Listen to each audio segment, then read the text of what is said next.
All right, welcome everyone to another live digital kava session here on the Polynesian Eyes podcast.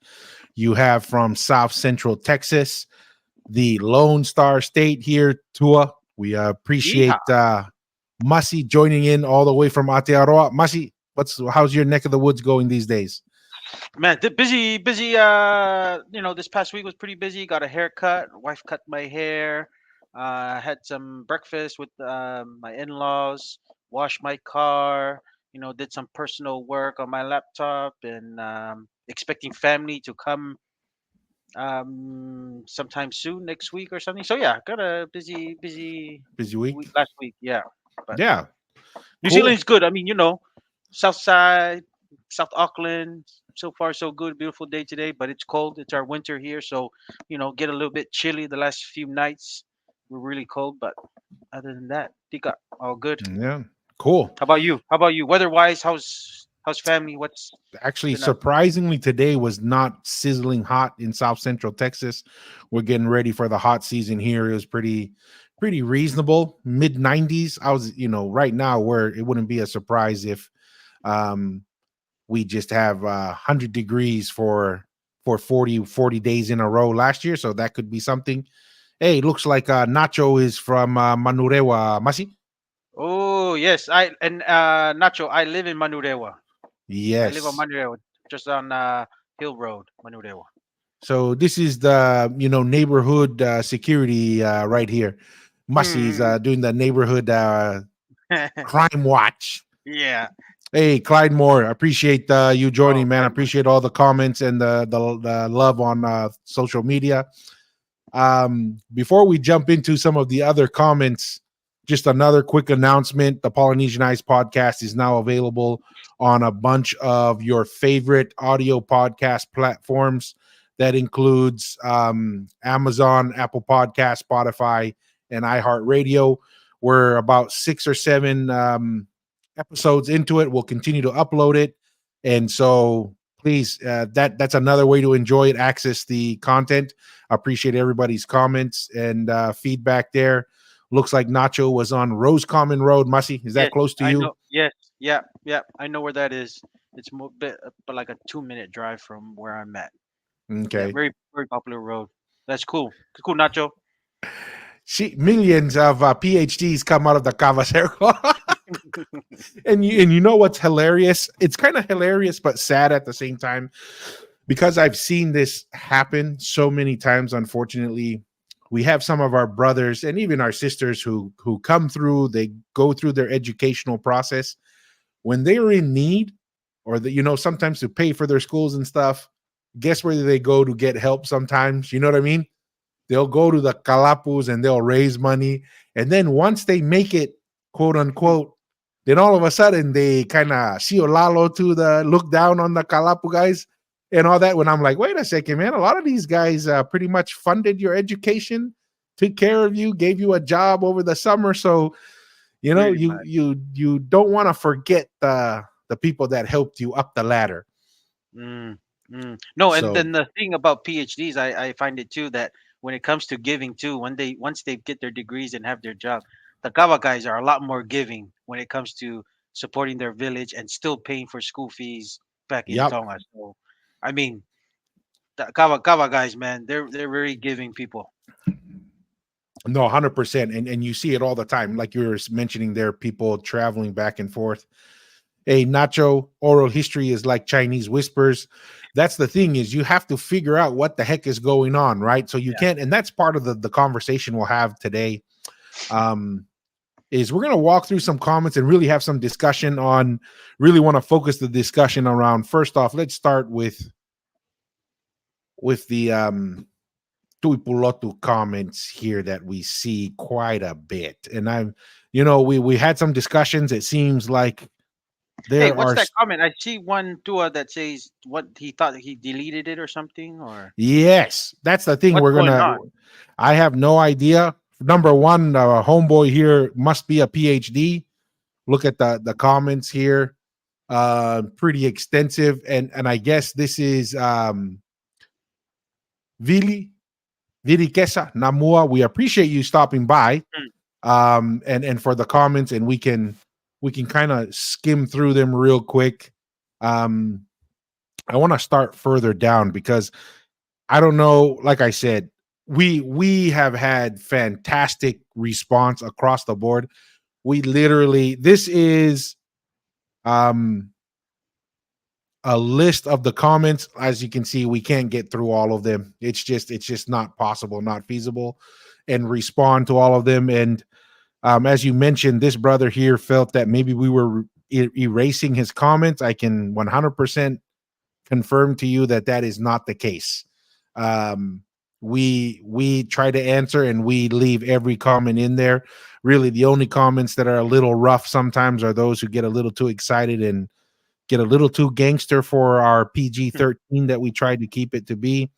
But this is, I think, his initial comment, and basically it says, Tongans are the youngest kingdom in Polynesia. Very interesting. Right off the bat, Masi, well, what are Mm. your thoughts on that statement? Just, Tongans are the youngest kingdom in Polynesia. You try to claim Tangaloa Langi and Maui Motua as Tongans because they were Pulotu Empire products of Moturiki, Fiji. Try and read Frank Joseph's ebook called The Lost Civilization of Lemuria. I never heard of it, but maybe we'll take a look at it. The World's First Colonizers, which is written in that book, how Papuans and Malaysians know a splendid, powerful headhunting kingdom from the east where the sun rises and sets. Mm. That was Fiji's Pulotu Empire. Also, why Pulotu, Bulu, and Motu are located on that side of the Pacific, as the original Pulotu in Fiji was located in the heart of Bulu, which was created by Ratu Maibula, who lives in Langi. So where is Langi in Fiji? To him, he's saying he's in, well, yeah, that's in Bulu, maybe Mm. maybe in Akapulu. That is Yeah. why our forefathers called Bulu as Vunilangi. That is flooded underwater between Viti Levu and Vanua Levu and Ovalau. I mean, it's a hard to kind of get through this, but I think Yeah. Very his very wordy, and it's yeah. Could it should be just simplified because like you can't. I don't like. I don't. To me, to my understanding now about Fiji, there is no historical sites that says that there even existed somewhat of an advance or an empire through the Mhm. Pacific. So that's the issue I have with that. And hey, appreciate the was it the what do you call it, Poso over here, with his theory. Maybe it's I think he sort of he referenced the what's that guy Frank Joseph's ebook or Yeah. Lost Civilization. I have no idea who that guy is. Is he one of those guys that lived back in the days, like because we talk about George Mason, that we kind of one of the few foreigners that we kind of source our reference of kind of how Tongans were back in the days and how they behave. I don't know who that Frank Joseph is, but I don't know. Do you have any idea what? No, never heard of him. And here's the thing. Let's say I like to say, okay, let's say I say there was a Pulotu empire. Let's just in theory, even though I'm not on board. If we say, okay, such an Yeah, empire existed, what kind of evidence can we say? So, because we understand that there is some value in oral history, but oral history alone is insufficient, right? Because as we know, oral history could be interpreted a million different ways. You know, we look at, when was Fiji ever under a unifying governance or power? Only through colonization. That's the only time, yes, right? they've never been one nation ever. That, yeah, that we could think of, and then there's no real record of it. There's no when you have a unified nation and leadership, that typically leads to ruins. Any type of empire, it leads to some type of physical Mm, representation of that empire, of that culture. That's why we point very heavily to Ha'amonga Maui. We point to the Langis. We point to not only structures on Tonga Tapu, but in various areas in Polynesia that are directly attributed to the Tuitonga. So really, really difficult for me to kind of, I mean, I'm open. I understand what he's trying to share here.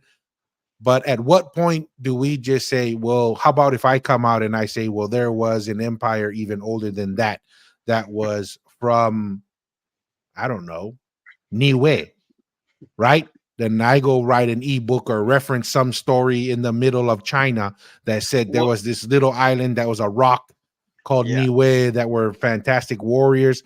At what point do we have to say a story is just a story until we can tie it to something? No, and that's the thing. And then he said it was flooded underwater. So he kind of, is it more like a lost Atlantis You beat me occasion? to it. That's what I was.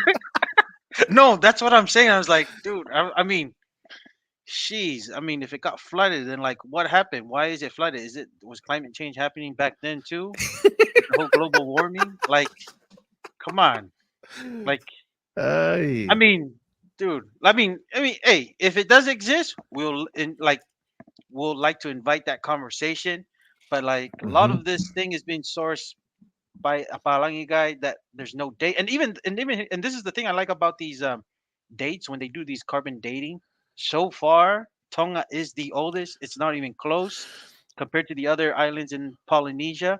So, I mean, if they can do some carbon dating or some kind of dating with that one, I guess place that's underwater in Fiji, hey, then we'll start from there. But right now, it's a lot of just Yeah. kind of what his opinion is. Like I said, we can go back to like carbon dating and also the Bruins in Tonga to go off, Mhm.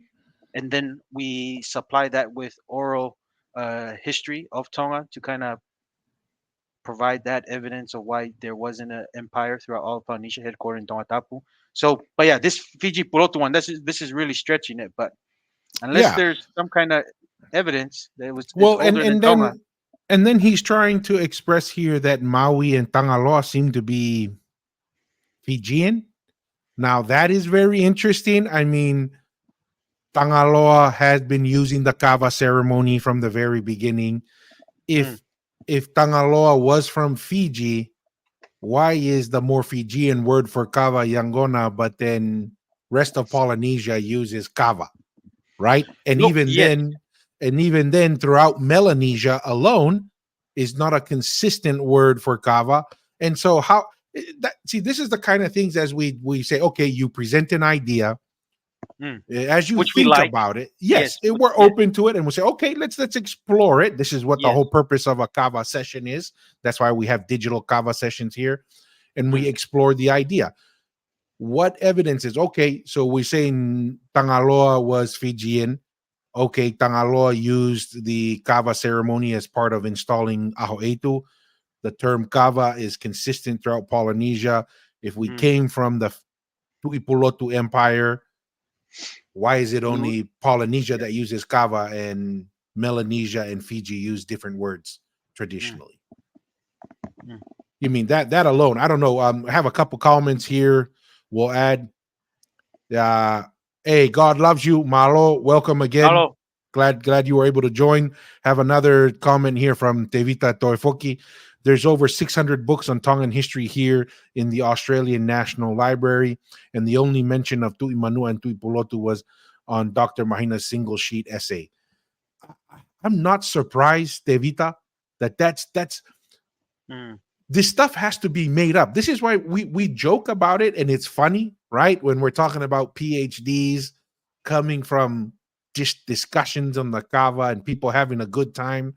Well, then a good time turns into a paper because when you go and you're doing a PhD, you there's a big temptation to quote unquote discover something new, right? And Mm. so there's a big temptation there. I kind of feel sometimes that hey, you get a hold of one story in one village or one person within a village, and then you hold on to that, and then you take off, and then boom, you got a thesis here. But it's I wouldn't be surprised if that's 100% correct, Devita, because every time we have these conversations with our brothers and sisters from Fiji, Samoa, guess who they always inevitably reference? Mahina, they reference Helu, and they reference Opeti, Opeti. Tariai. Those are their sources, and then they point back to some old story that was recorded back in the day from someone, and I was like, a story is still a story until you can tie it to something more. That's Mm, how you validate a story. You start with a witness. Let's put it this way: your story is a witness. Not every witness is created equal. Some witnesses were just confused and kona. They wanted to tell, maybe they were lonely. The missionary came and they were lonely and wanted to tell a good story to the missionary. They recorded it. Just because it was recorded doesn't mean it's factual. A witness that is valuable is, number one, speaks very clearly. You can understand it. It's recorded. And then you can validate it with some type of physical evidence, right? So that's what we're looking for. A witness is still a witness, can provide some value, but I don't know, Masi. That's my initial response to yeah. that. No, no. I mean, those are the references. Remember, and I want to let a lot of people know those three guys who are pushing this narrative. They all work. They're all in the same school. I mean, Helu created this school at Denisi. Mhm. He was a very fond of European thinking, anyways, European philosophy. So when you have that kind of mindset to try to discover Tongan origins, you ain't gonna get it. So, and I mean, if we just go by and just and I'm just gonna go back to back in the days before even Western education was even a thing.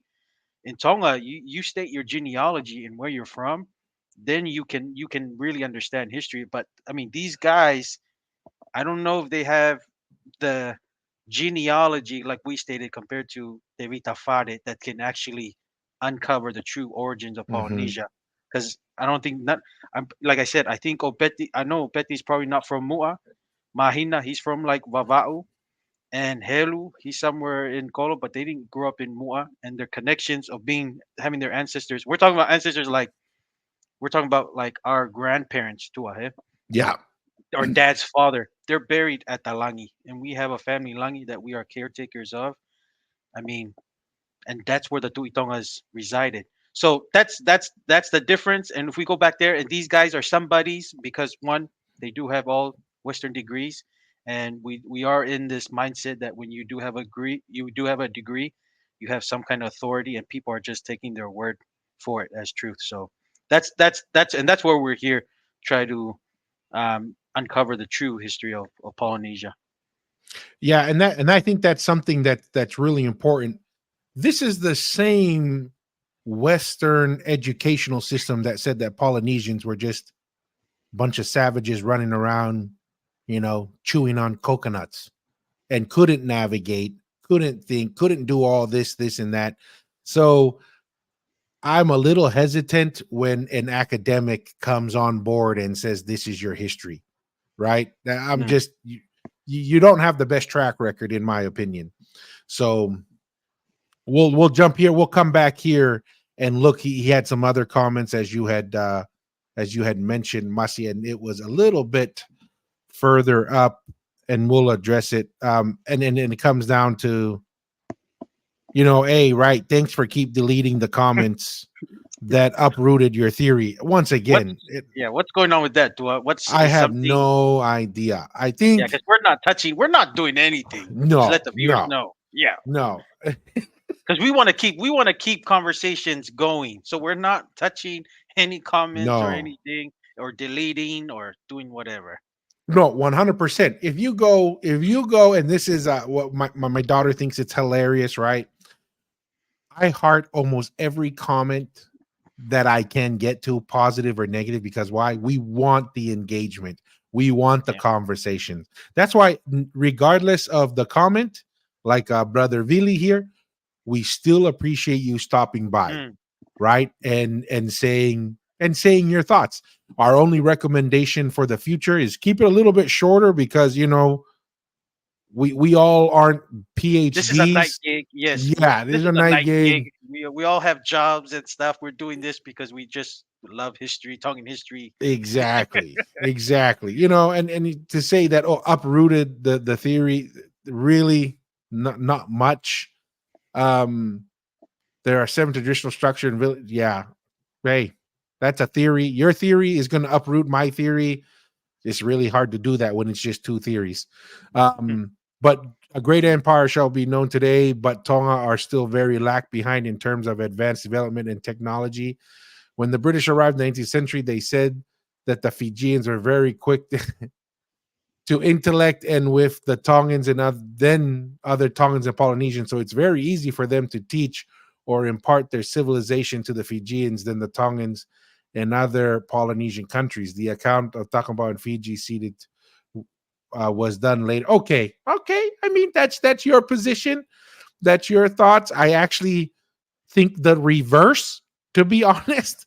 Hmm. Um, that is my perspective. But any thoughts on that, Mussy? We're not going to go through the whole novel, Yeah. but Well, what's your well, initial thoughts? I mean, usually, Tongan, because Tonga was never colonized, and I've kind of stated why Tongan language is probably the closest um to the original Polynesian language when we were communicating as one. But a lot of Tongan language, like they really, if you when it implies Fiji, is very degrading in some of the Yes, things. We're talking about like, kutu kutu fishy, fishy. faka fishy. It's all of these like, faka fishy, like you're weak, you don't have a heart, like you're acting like a Fijian. So like obviously, I don't know if the Tongans back in those days recalled Fiji being somewhat intelligent or whatever. But I'm just saying, back in those days, that's our language that we use now for being weak and just low. Was it? You're not low courage or not doing anything. So, I mean, that's just in our language. That's still being used today. So, I mean, that's all I can say with that. But I don't know. I don't know. No, 100% appreciate that. Devita, mom, kailere. No, kailere, not all good for them, you know? And Waters, appreciate it. You guys cracked me up, man. Hey, man, the only problem is Water Bears or OJ didn't go to jail. They actually believed, and that's what we're trying to stop, right? We're trying to stop what we feel is an incorrect history from being generally accepted as the correct history. And that's the concern here. Hey, Loma, Malo, Ofabito, looks like Hey. the Warriors are up 12 to Mm, 6 at halftime. oh yeah. So, Mari They're trying to Aptawas, get to that top. They're trying to get to the top eight top because I told 8. you to. I think they're still outside, but they're still They're selling out. yeah, I think they're like three or four spots out of the top 8. Mm, But the thing is, they've been beating some top 8 teams, so that some good it's teams. good. Um, here's the other thing that I want to bring up on that comment that somehow the Fijians were much more sophisticated. Number one, very difficult to come to that assumption considering that they were so fragmented. This is why Takombau and Maafu were so influential, even though they only controlled small portions of Fiji, is because the rest of Fiji was fragmented.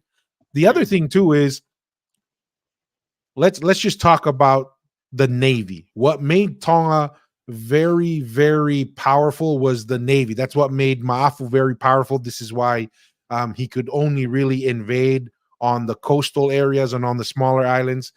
mm, And really, when it comes down to the fact, is this: there is no real documented oral or documented history of Fijians doing long distance travel. Okay. mm, A lot of people like to point at, oh, they were, building the druas and all that stuff. Well, for mm. all intents and purposes, it could have been. This is why the Tongans were there, was because of the trees, right? It was a Yes. resource thing that was there. And really, if they had such great capacity to do long distance, why are they not traveling long Mm, distance?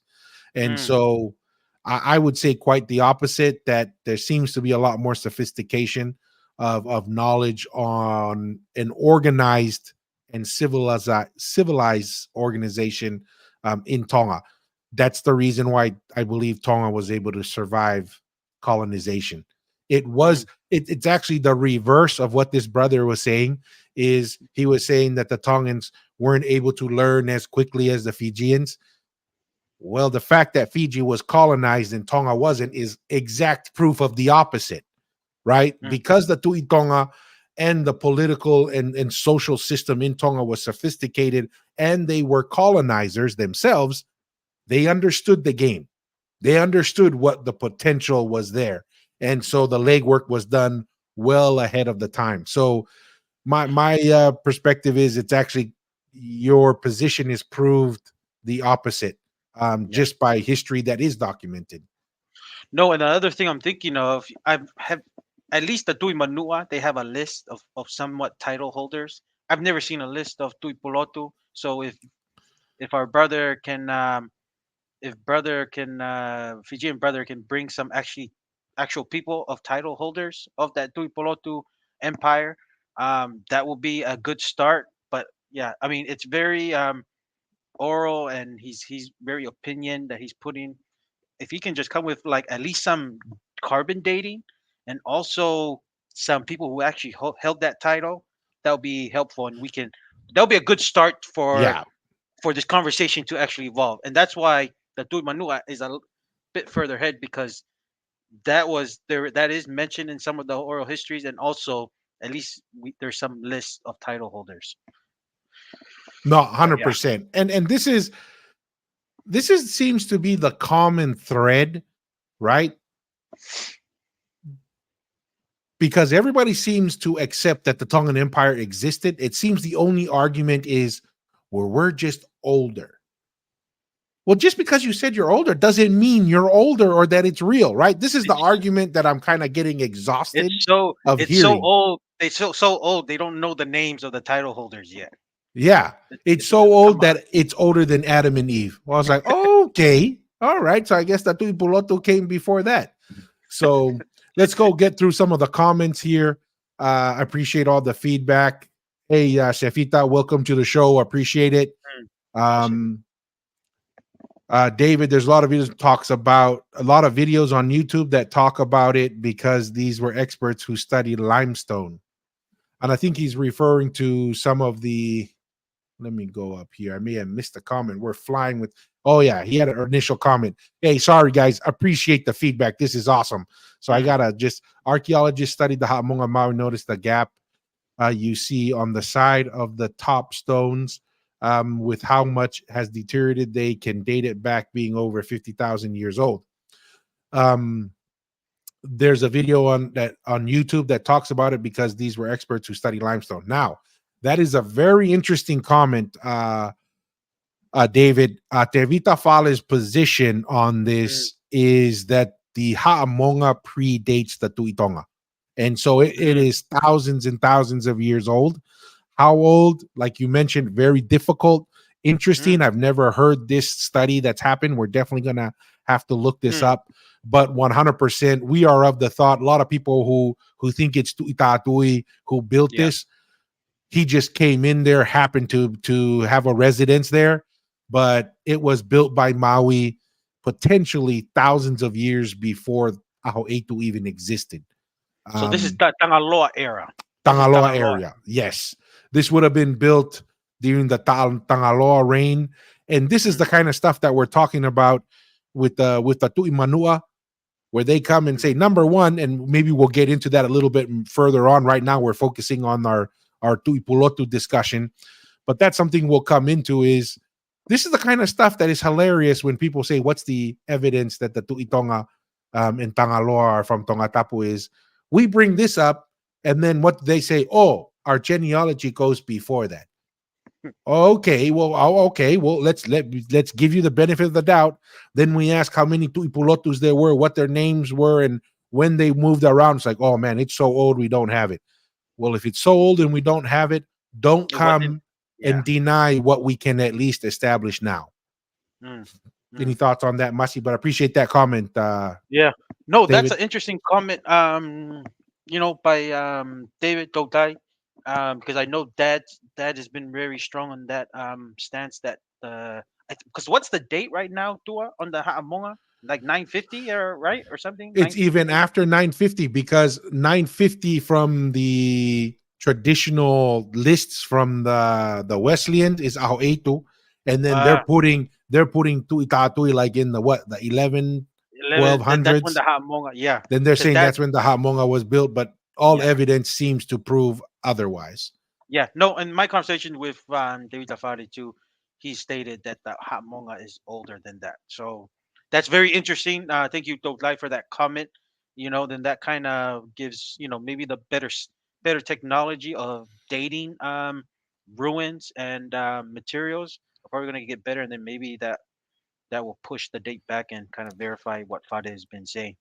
Yeah, no, and that's the thing. This is what I the end of the day, like you mentioned in the beginning, Mussy, we're trying to bring everybody in, but we can't bring everybody in on a false premise, Yeah. right? We got to bring everybody in after we have to say, guys, we were all one people. We were the largest nation on earth, even by today's standards, and the capital was on Tongatapu. That's where it was centered. There's so much evidence for it. Unfortunately, through Western colonization, Yeah. Polynesia was chopped up, moved around, Yeah. and owned by different people. But then they were all the same. Another comment here: Tongan Empire in, and is this Futuna? I'm assuming you're mentioning here. I can't stop imagining being in them days would have been real warrior like. And this is, it's kind of interesting because a lot of people seem to think that the Tuitonga only had governance over by military means. And that doesn't always seem to be the case because the marriages of the Tuitonga throughout all the Mm, islands was to maintain those relationships. Of course, as things fall apart and as power is challenged, our ancestors were no different than the Europeans in the sense there's political and power opportunities. People are going to rebel. So I'm assuming there may have been, but that's my initial thought on that, Mussy. But what are your thoughts on like yeah. how the Tuitonga maintained power over thousands and thousands of miles? I think Tuitonga, not only the Tuitonga but the Tangaloa, once they came to Tonga and set up their structure, a lot of it was because they were the first people. A lot of them, were the fathers of many other descendants throughout Polynesia in different islands. So Hmm. that's how they kind of maintain power. And then part of that was creating a system that would bring the every part of Polynesia of the empire back to Tonga. There's a reason why that Polo Polo and Inasi was created. And it could, to me, it could be created even before that, during the Tangaloa era. To me, Yeah. this is just something, because if we're stating that the Tuitonga is just a continuation of the Tangaloa. Tangaloa probably initiated that practice way before, and there's a reason why. A lot of the women from the outer empire came and have kids with the Tangaloa Tuitonga rulers or title holders. Then when they came back from the Polo Polo and stuff, they went back, disseminated back to their islands, and they still maintained that relationship. And because if they had a child from the Hmm. Tangaloa, being the first people from Vaihi, the Americas, to Tonga, it gave them rank, it gave them status. And then they were in control in their island, but they always referenced their authority back to Tangaloa or Tuitonga. And that's how power was maintained. Not Yeah. always military. There were some, battles here and there, and maybe rebels here and there, and of course there were assassinations of the Tonga title holders, and that's what's kind of caused some chaos. But majority of its control was Polo Polo and Inasi coming back and having children relationships with the Tuitonga and Tangaloa. But that's my stance on that. Yeah. And here's as we've had these discussions online, Mussy, the a potential we have what we have now that could be shadows of what happened in the past. So we look at Tangaloa and what happens with Aho Etu, right? So with Tangaloa Etu Matupua, he installs Aho Etu, gives him a new title, structures a new type of government system with the Farefa as advisors slash Mm, parliamentary advisors, and so structures a new way of governance, right? mm, We see a very similar thing with Laufiri Tonga and Tupo the First, right? mm, When Laufiri Tonga realizes, you know what, to maintain our civilization and our independence, what does he do? he goes and sets up a new structure for Tupo the first, the Tuikanukupolo that's now going to continue, and provides him with some advisors, right? And provides him with a kava ceremony and basically establishes him to move on, to adapt to the changes that are happening. I wouldn't be surprised whenever we are able to find out that that may have been the similar thing that happened with Mm, Ahoetu, and mm. why this change happened, and why the Tangaloa decided, you know what, for the new challenges or the new future for the empire, we need to restructure it, and the Tuitonga would take over and continue the governance in the place of Tangaloa. No, and I was just thinking, you know how Dad mentioned that when they had the kava ceremony for the tuitong, it was called furitaunga, Yeah, right? I want next time, like talk to Dad. Was there another name for the tuihatagalawa? Because apparently, was it always called? Do you know if it was I always do the not know, but furitaunga? that would be a good question Yeah, to I'm just ask. thinking because of that transition, right? You're going from the tuitonga going to the tuihatagalawa, and then I know that was interesting when it came to the last Laufey Tonga teaching them the ways. Then it became the Taumafakava for Tupo the first, right? Yeah, So, and that's pretty much what's being used now. I don't know. There was a big Taumafakava for that just happened uh, for his birthday. just That happened His for the Majesty. birthday, Majesty, and also with the installment of the Maafu by Ni and Tongmolol. But that's what's being used. That was passed down to from Laufey Tonga to Tupo the first. Yeah, and I So yeah, I'm think interested. I'm yeah, interested if there was another cover ceremony for the Tuihadagalawa, if there was a name for it, or was it just Fritaunga? yeah, that's a good question. You know, I'm assuming it may have been a different name for it, but Mm, and I think for because of that discussion, I am gonna, while we're having some discussions, I'm gonna work in the background to. I'm going to eventually download that picture of the Taumafakava, because I think that's something that's important for us to reference when we start having the Tui Manu'a discussion. mm, Um, mm. because you kind of get exhausted with give us more evidence, and then we ask, well, what's your evidence? Well, our The ancestors were this, and story. I was like, Sianna, Yeah. I can easily just go back and come back with, well, my ancestors go back or back, whatever. Yeah. It's not very helpful to ask someone for evidence, and then the only thing you can bring up is some kind of family history discussion, and that's helpful to a point. Um, but let's go through some of the comments here real quick, Mussy, All right. Let's go ahead. because we're definitely getting flooded here. Here's from Sefita. If we had indexed and cataloged the history text in Tonga, then it would be a huge 100%. Mm, That's we've lost so many of our grandparents and stuff that we could have added this is one of the reasons why we greatly appreciate what Devita Fal has done. Is two things: he has gone and had the discussions on the oral history, and then he's also gone and done the archaeological efforts to identify the different settlements of the Tuitonga, identify the history and the names that are tied to the settlements, to their langis that they're mhm. buried in and where they lived. And so there's been a And dual the effort there. the astronomy part Yes. too. So he's done like all three phases: Yeah. oral, the ruin sites, and then the astronomy, the Polynesian astronomy. So yeah, I And they're mean, all connected. That's what's amazing. Right. And when we go through hopefully the Furitaunga chart that Devita Fale has put together, we will see the astronomical knowledge is tied to the cultural and social structure in the kava ceremony, and it's reflected in the mound building. It's quite amazing what our ancestors were able to do. From Unfathomable 714. My uncle name is Pulotu. Not sure if it's a family name though. This is our point exactly, brother. For all we know, the Pulotu in Fiji could have been named by the Tongans, because Pulotu is not a physical place according to the Tongans, but they named several areas mm, Pulotu, well, right? And even what are the two is Pulotu Aka Aka and Pulotu Mau.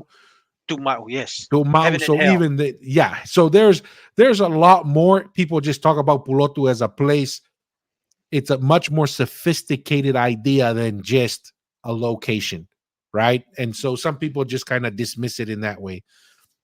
Another comment here. It looks like Sefita was with Danny. It says, as Nela was saying the other night, the Tui Manua does not have archaeological evidence to support comparatively to the Tonga Mm, Empire. that's the big one. That See, and some people really enjoyed this analogy, Mussy, from the last time that we did it. eh, The car analogy. We got the sports car. It all looks nice and shiny. We got 3 sports cars in front of us. They all look nice and shiny. They look beautiful.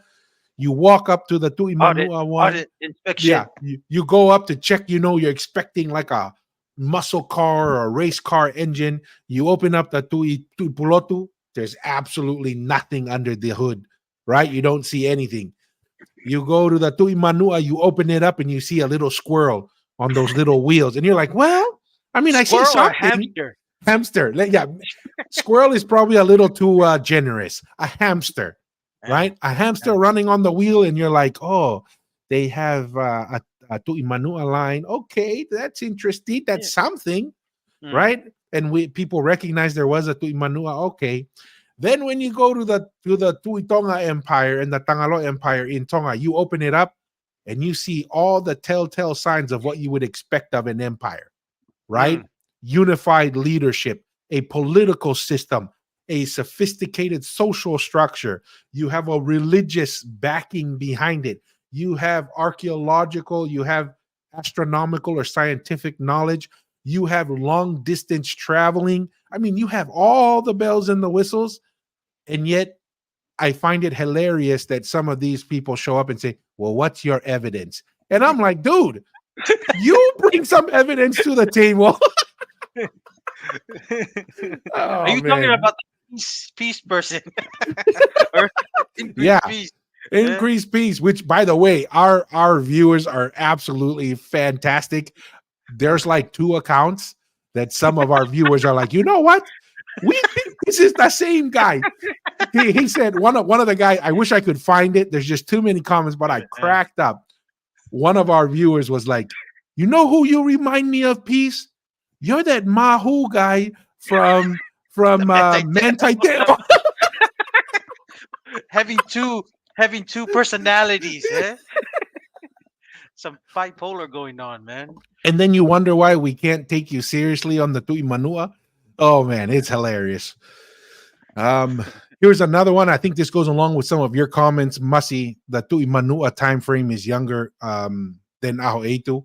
Ye- Yes, no, Nacho, and that's what the thing. I just took Dad's list and the Tui Manua that I could find online, and just went back from the most recent and going back.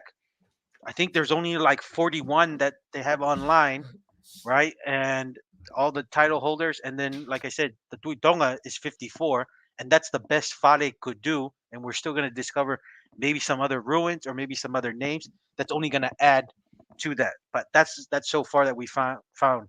And those and that's the thing, right? It's hard to take the Tui Manua account because one, there's really no ruins where they were buried. At least Yeah, David Tafale's account, he can point you to every Tuitonga and that his list of 54. He can tell you exactly where they're buried in Tonga today, and yeah, that's the difference, right? I'm just giving the Tui Manua the benefit of the doubt.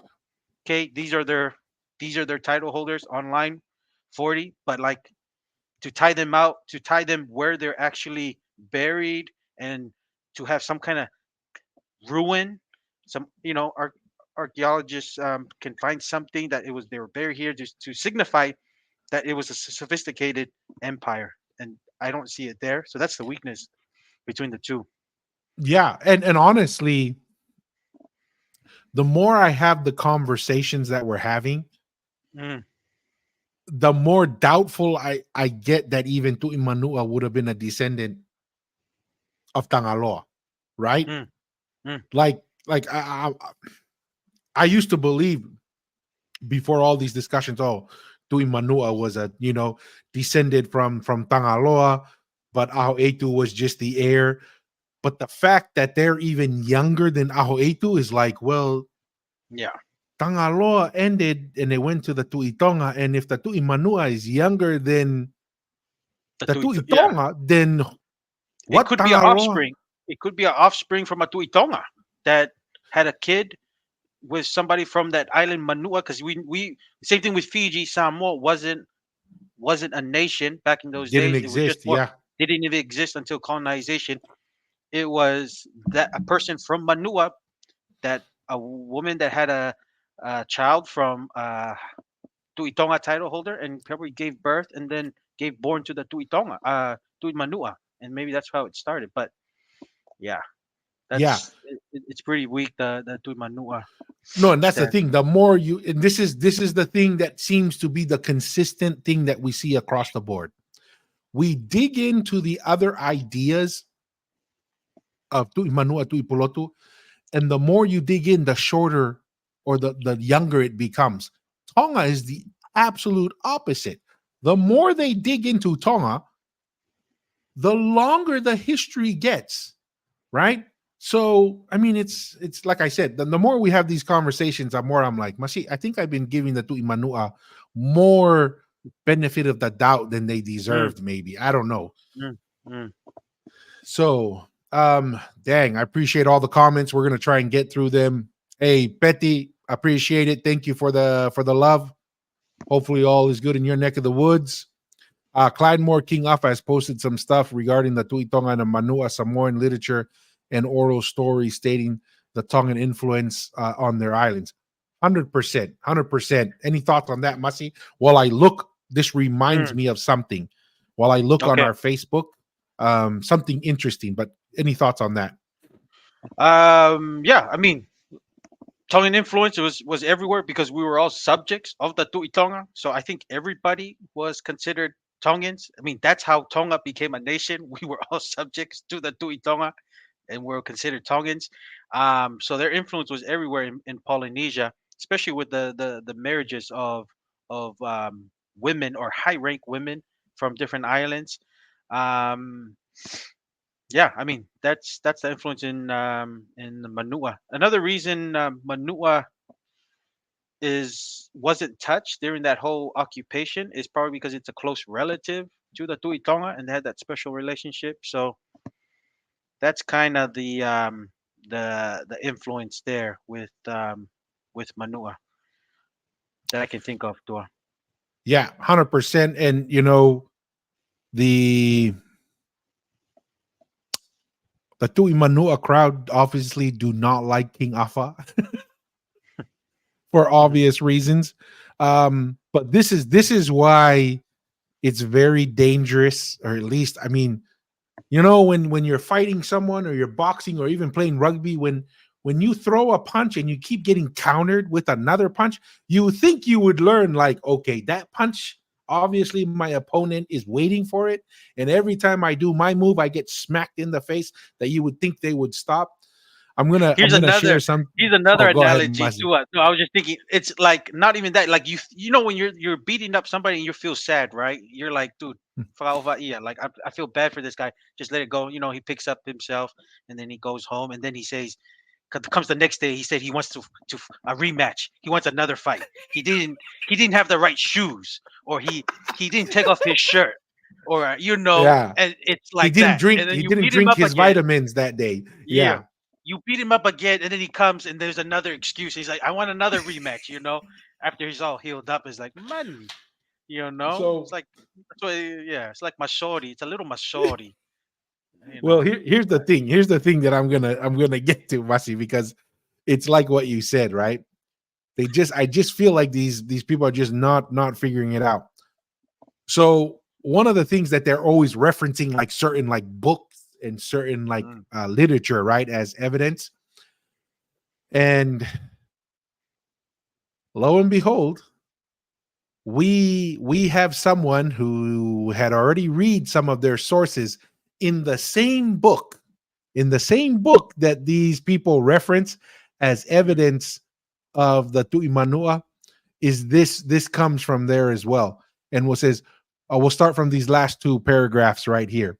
Most of these myths, especially those referring to divine origin, emanate from Manu'a, whose king, the Tuimanua, said he could prove once. See, you can see he said once again, someone's story could Mm. prove a long genealogy to be the direct descendants of Tangaloa, the creator of heaven and earth, of man, beast, and vegetation. Of all things created, Manu'a was first, assert the Manuans. Apart from the legendary Tu'imanua Fiti Aumua, who is said to have extended his power over Western Samoa, it is a well-established fact that the historical Tu'imanua have all deliberately confined their influence to their own particular group of three small islands, entirely satisfied with the supreme and highly dignified position which he enjoyed, and that by divine right in his own kingdom, each Tu'imanuas studiously avoided being embroiled in the incessant petty quarrels and wars of his turbulent and ambitious Western neighbor. Once again, it everybody knows that Tui Manua existed, but within Manua and couldn't even expand outside of Manua. Really, so how is it that we going to say you managed or oversaw an entire civilization when that you couldn't even manage your own neighborhood? Yeah. No, and the other thing that just came up too, they said there's this umiti that was done in Manua. It's umiti is like their, I guess, inasi or polo polo. And to me, if like I said, if they were having such a thing back then, that culture, because there's a reason. A lot of the sites in Tonga are materials outside from Tonga, like from other islands in Fiji, Samoa, Mm-hmm. Tahiti, Hawaii, Fortuna, all of these places, because those are evidence of when they would come from their respected islands for the Polopolo or Inasi and leave their valuables in Tonga.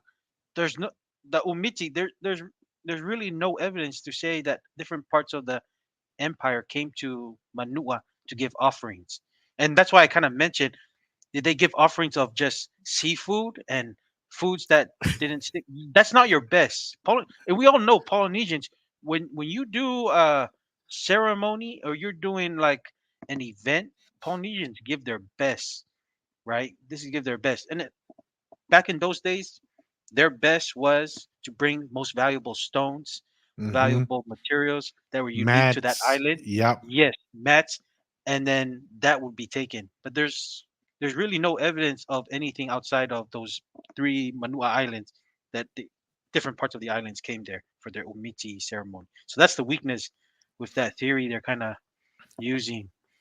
But Not 100%. Hey, Talofa, Uso, appreciate it. Yosua, Malo. Yeshua Malo Soifua. Here's an interesting one from God Loves You here, Masi. I want to believe that the Tongan Empire, the Kaimanawa Wall in New Zealand. If you haven't seen it, it's on YouTube. Kaimana Wall. It's like the Langi. Have you heard of that, Masi? I'm not familiar with No, that. that's new. That's new. What God loves you, he's stating. That's new. I've never heard of it. Maybe I will try to take a look and see what I can find, what I can find on it. Just interested, God that loves you, God loves you. Where exactly in New Zealand is it at? If it's by Auckland or is it in the South Island, Wellington, because if I am around those area, I don't mind go checking it out. Oh, I see what he's talking about. Let me share um and bring it up here. It's an interesting point there. As it kind of just shows a little bit more like a carved stone Mm. stacked.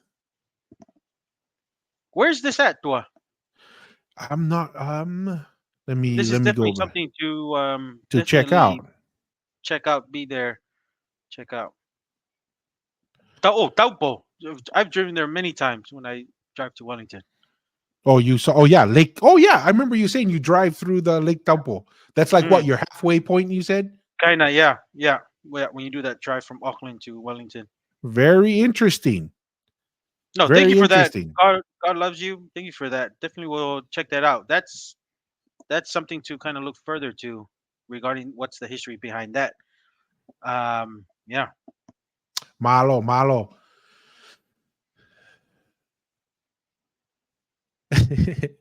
Here's a funny thing. See, this is why you can't trust these freaking academics, man. That's a good point, Nacho. They tried to say that Kai Manawa was formed naturally, but them cuts on the wall were perfectly straight. Oh yeah, way. Oh yeah, way. Monya Vito and Nacho. This is the kind of stuff that we're talking about. And this comes back, and this is why I love this example of see, you can take a guy who has a PhD in yate and the guy who has a PhD from the university, and the guy from the PhD in the university will walk up to the walk wall and say, "Oh, nature did this," and the guy with the PhD from construction will look at the guy from Harvard and say, "Dude, are you a freaking idiot? How the heck are you going to say this is natural when obviously it's been cut and set up by Man-made. someone?" Yeah. See, Hmm. this is the kind of stuff that we're talking about. You just can't make this stuff up. They can't debunk or our carbon dating, and if we were allowed to dig around our langis and other ancient sites in Tonga, I believe would still be carbon dating on 100%, Mm. David. And I wouldn't be surprised if it goes even older, Further. right? Mm. That just seems to be what we're seeing here. Another comment here. Yeah, is this a new account? This is someone who's brand spanking new because Haktua is just a new thing. Have you seen that thing online, Mussy? No, no. What's Oh, up? there's this girl. She's known as the Haktua girl. So whoever made this account, oh, Shilkiai, mo. Mm. This is what's the name of the this is what's Mantai's best friend? um, the Tuya Sosopo. Two Tuya yes or so, Sosopo. yeah, but that was yeah, the name. But yeah, obviously this is a Account. brand new account because Haktua is like a new viral video that just is something viral from the last 2 weeks. So here I was cracking up on the name, but then I can see agree 100%. There's tons and tons of mounds. Our question still remains the same. The dating seems to be during The Tuitonga Tuitonga. influence and Yeah. control. So yes, agreed. This we'll chalk this up, Haktua, to other ruins throughout Polynesia that have Tongan influence. Mm. So maybe they can do some carbon dating on it, prove us wrong. I don't know. Any thoughts on that, Mussy? No, they're still trying to figure out the purpose of it. There's some theories regarding the purpose of it was to catch giant pigeons. That's pretty Okay. popular in Tonga. There's that theory, and then some other theories were like either it was like for sacrifice or some religious purposes on them, or so they're still trying to figure it out.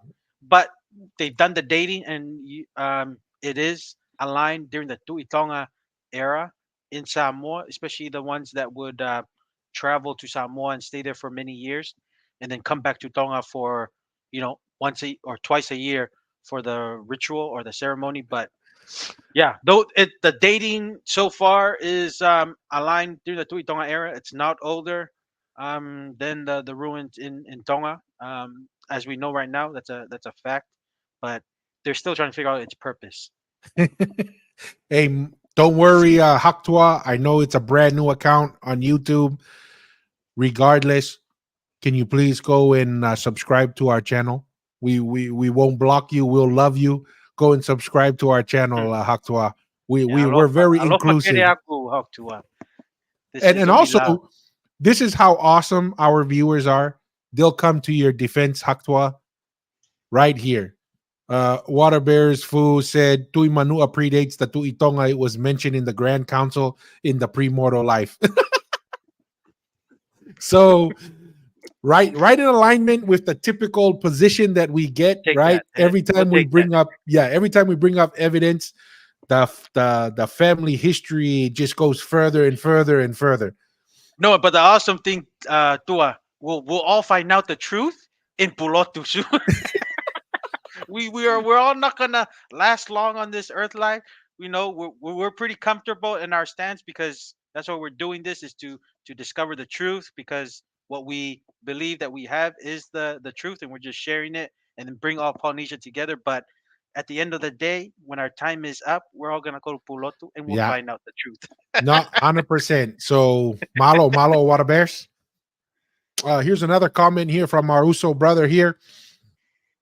Yosua have been engaging in comparative linguistic research on Mesoamerican languages, principally Nahuatl, and have found what appears to be some cognation. However, the density of the cognation is deeper and easier to trace back to Austronesian languages. Tangaloa, for instance, appears to have massive amounts of cognation with Austronesian languages, Malay, Indonesian, Javanese, various Filipino dialects. Um, Tanga equals net and rope ladder, loa, vast. The name is a function, I think, regard.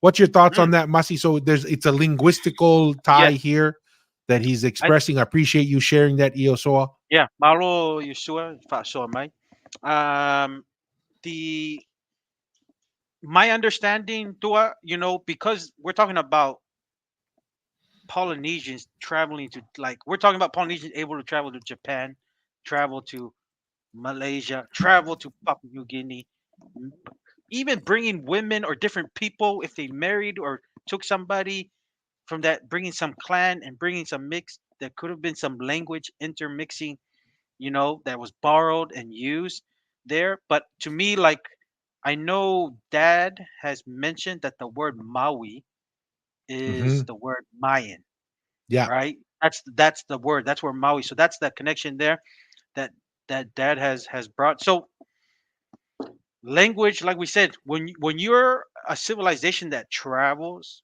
to different, even going up to North America, that was, meeting with some their relatives in the coast of California or different parts. You're talking about a people that's gonna have a unique DNA makeup from a lot of parts of the world, and even borrowed languages for certain, I don't know, ceremonies or certain people that mix. So that's kind of my thing, Dua. But when it comes to the origin and the structure of our political structure, our religion structure, our economic structure was based from the Americas, Vaihi.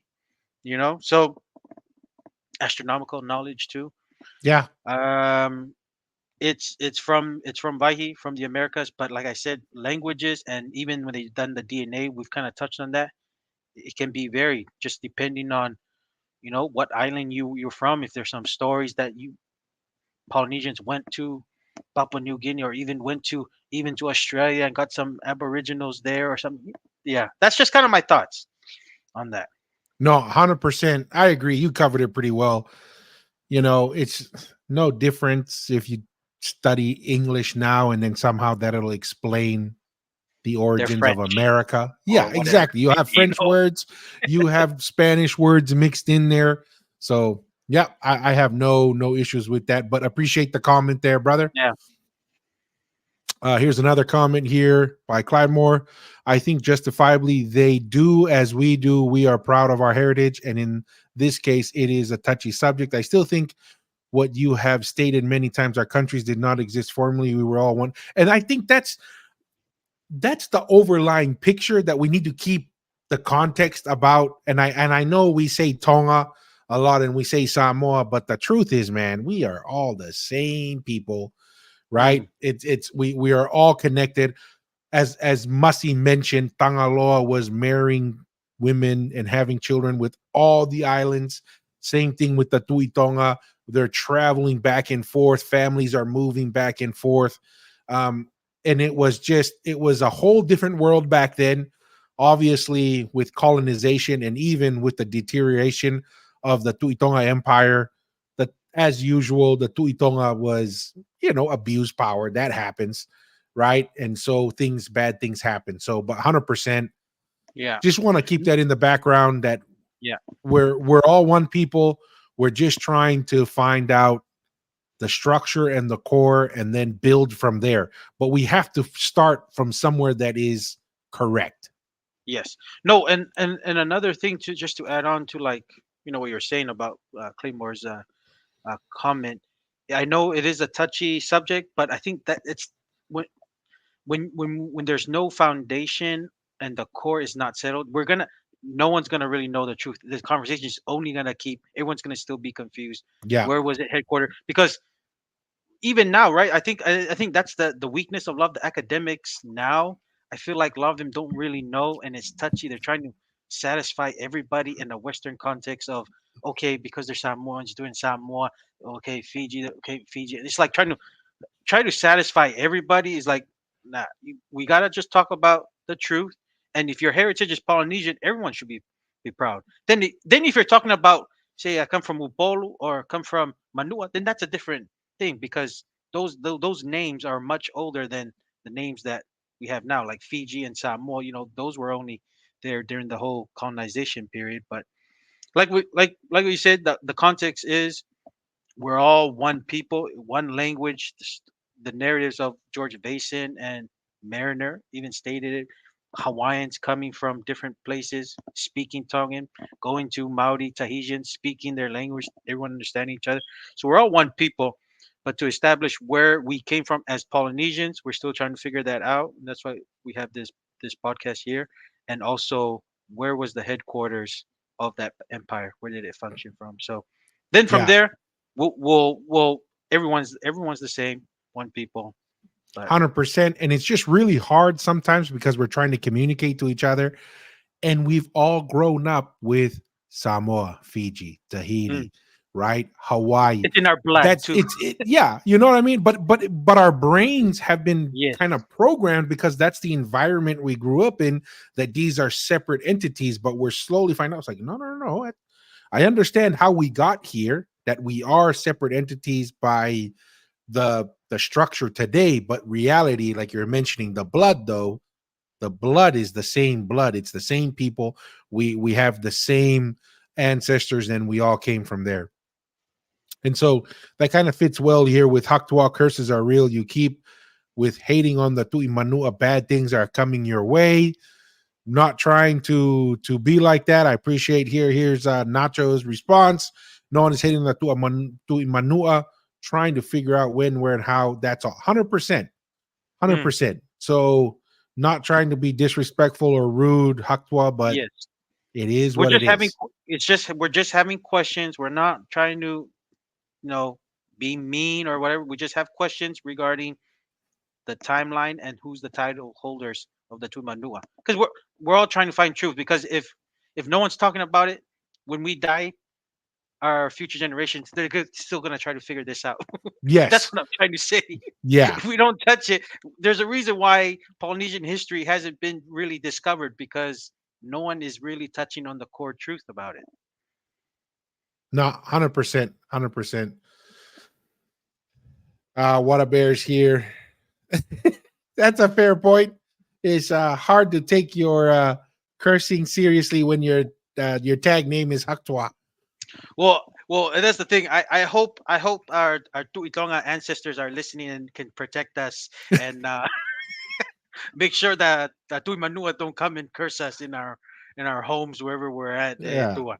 And if history proves itself, I think we're in good hands We're in with the good hands. Tuitongas standing for us. Yeah, I'm pretty comfortable. Yeah, I'm pretty comfortable. I'll take my chances with that. Yeah. Here's an interesting question. See what your thoughts on this are on Mussy. I really want to ask this. This is from God Loves You. 950 we Maoris arrived in Aotearoa from Tuamotu Islands, uh, Raingatea, Tahiti. Now we don't hear anything about Tonga or any empire. Do we know why? Mm. Well, I know there's I've heard speeches of some Maoris mentioning Toi. Toi was a Tongan chief or Aiki that was pretty popular that would come to New Zealand, and he would. There's some stories of like the mountain. There's a mountain here called Tongalilo. It was like a name that was bestowed by Toi. There's even speeches of mentioning Toi as being the beginning. Mm, Tua, that I've heard, and there could be the interesting thing I think about the Maoris also, Tua, like the Tainui, that what I've learned is one of the few tribes here in New Zealand that have a king. And Mm, to me, there has to be some kind of connection.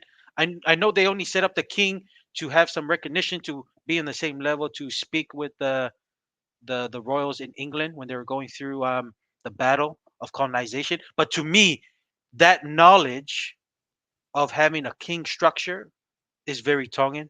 And to me, maybe there's some kind of connection through those families. I don't know the details, but when you have a king and they were able to do that, and they still have it now within their region, like you kind of like the self-proclaimed kings, like they have the Tui Vava'u, Tui Ha'apai.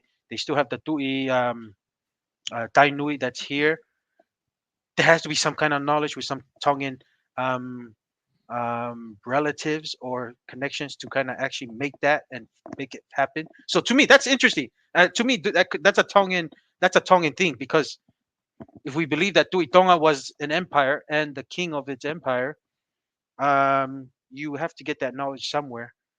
But that's just my thoughts, Tua, regarding that. yeah, I agree. One thing I would add to it, that's a couple comments, is because it mentions there like Tuamotu and the Tahiti area. Um, when the missionaries came from Tahiti to Tonga in like what the um the first major contacts, they mentioned that on their way to like Fiji or whatever, they had two Tahitians on the boat, and they had the two names were Tafeta and Hape. And the missionaries, they loved Hape because apparently he did all the work. He would go out and do all the work, be very helpful, contribute. And they didn't like Tafeta because he was apparently like a royal descendant from Tahiti. And so he wouldn't do anything, right? He Mm, would just have Tafeta do all the work. And so they didn't think as highly of Tafeta. But here's the interesting thing: Tuitatui's name was Tafeta, Afe. Mm, right? So mm, it's kind of interesting. And he's a royal there, so there seems to be some tie there. The other mm, thing is, I was reading an article maybe 2-3 months ago that they think New Zealand was part of the lost continent that the world had mentioned in history in the past, mm, and that New Zealand is basically the tops of the mountains that mm, remained from that continent. So what I'm getting to is, there could have been people there for how long New Zealand's of, compared to land masses on the rest of the Pacific are large land masses. You would have to find specific pockets, probably maybe on the coastal, where a navy could go to and come from, and then look at the features that you're talking about, right? Kingly lines. If they have kings, did they build mounds, kind of like that area in Lake Taupo that you mentioned? mm. What those are the things that you would look for to say and talk to those people, and they may be able to share more information and connections to Tonga, or other parts of the Pacific that you would reference. So No, and that's all that's I kind of go with that, yeah, Mussy. no, and that's interesting. When I saw that Taupo, that's kind of the Waikato area is pretty large, and they probably had some influence maybe further than that. That's in that area, the vicinity of that Mm, area with that guy Manu'a place. So yeah, to me that's interesting. And also there's a lot of names in Tonga villages that actually changed, that had some tied to yeah, Tahiti villages. New Toa, everyone knows New Toa, but that name was changed from Queen Salote because I think she was just trying to be nice. But that used to it was an inappropriate name that went by Ha'ameneuri. That was the original name of New Toa, and she was trying to be like a politically. Queen Charlotte was being very nice and be she was generous, ahead of her time. be nice and change the name. But when she changed that name, that's some connections to some villages in Tahiti, Mm, and that could be some places maybe where they came and congregate to when they came in for the Inasi or Polo Polo, or who knows. But those histories are also important to kind of find out more about Polynesian history. But yeah, yeah. Hey, see, this is what we're talking. I appreciate it, brother. See, yeah, the star mounds on Samoa date back to 10,000 BC. Hey, you could be right, hey, but let's hey, just have the Samoan government do some Malo, carbon dating. But I Yeah. appreciate Malo, that. malo, Malo, malo malo. lava, See, malo we lava gotta, haktua, loco kele, yeah, malo we lava. gotta smile. Yeah. One here says, click see more. I don't know what you're referencing there, Uso, but I appreciate it.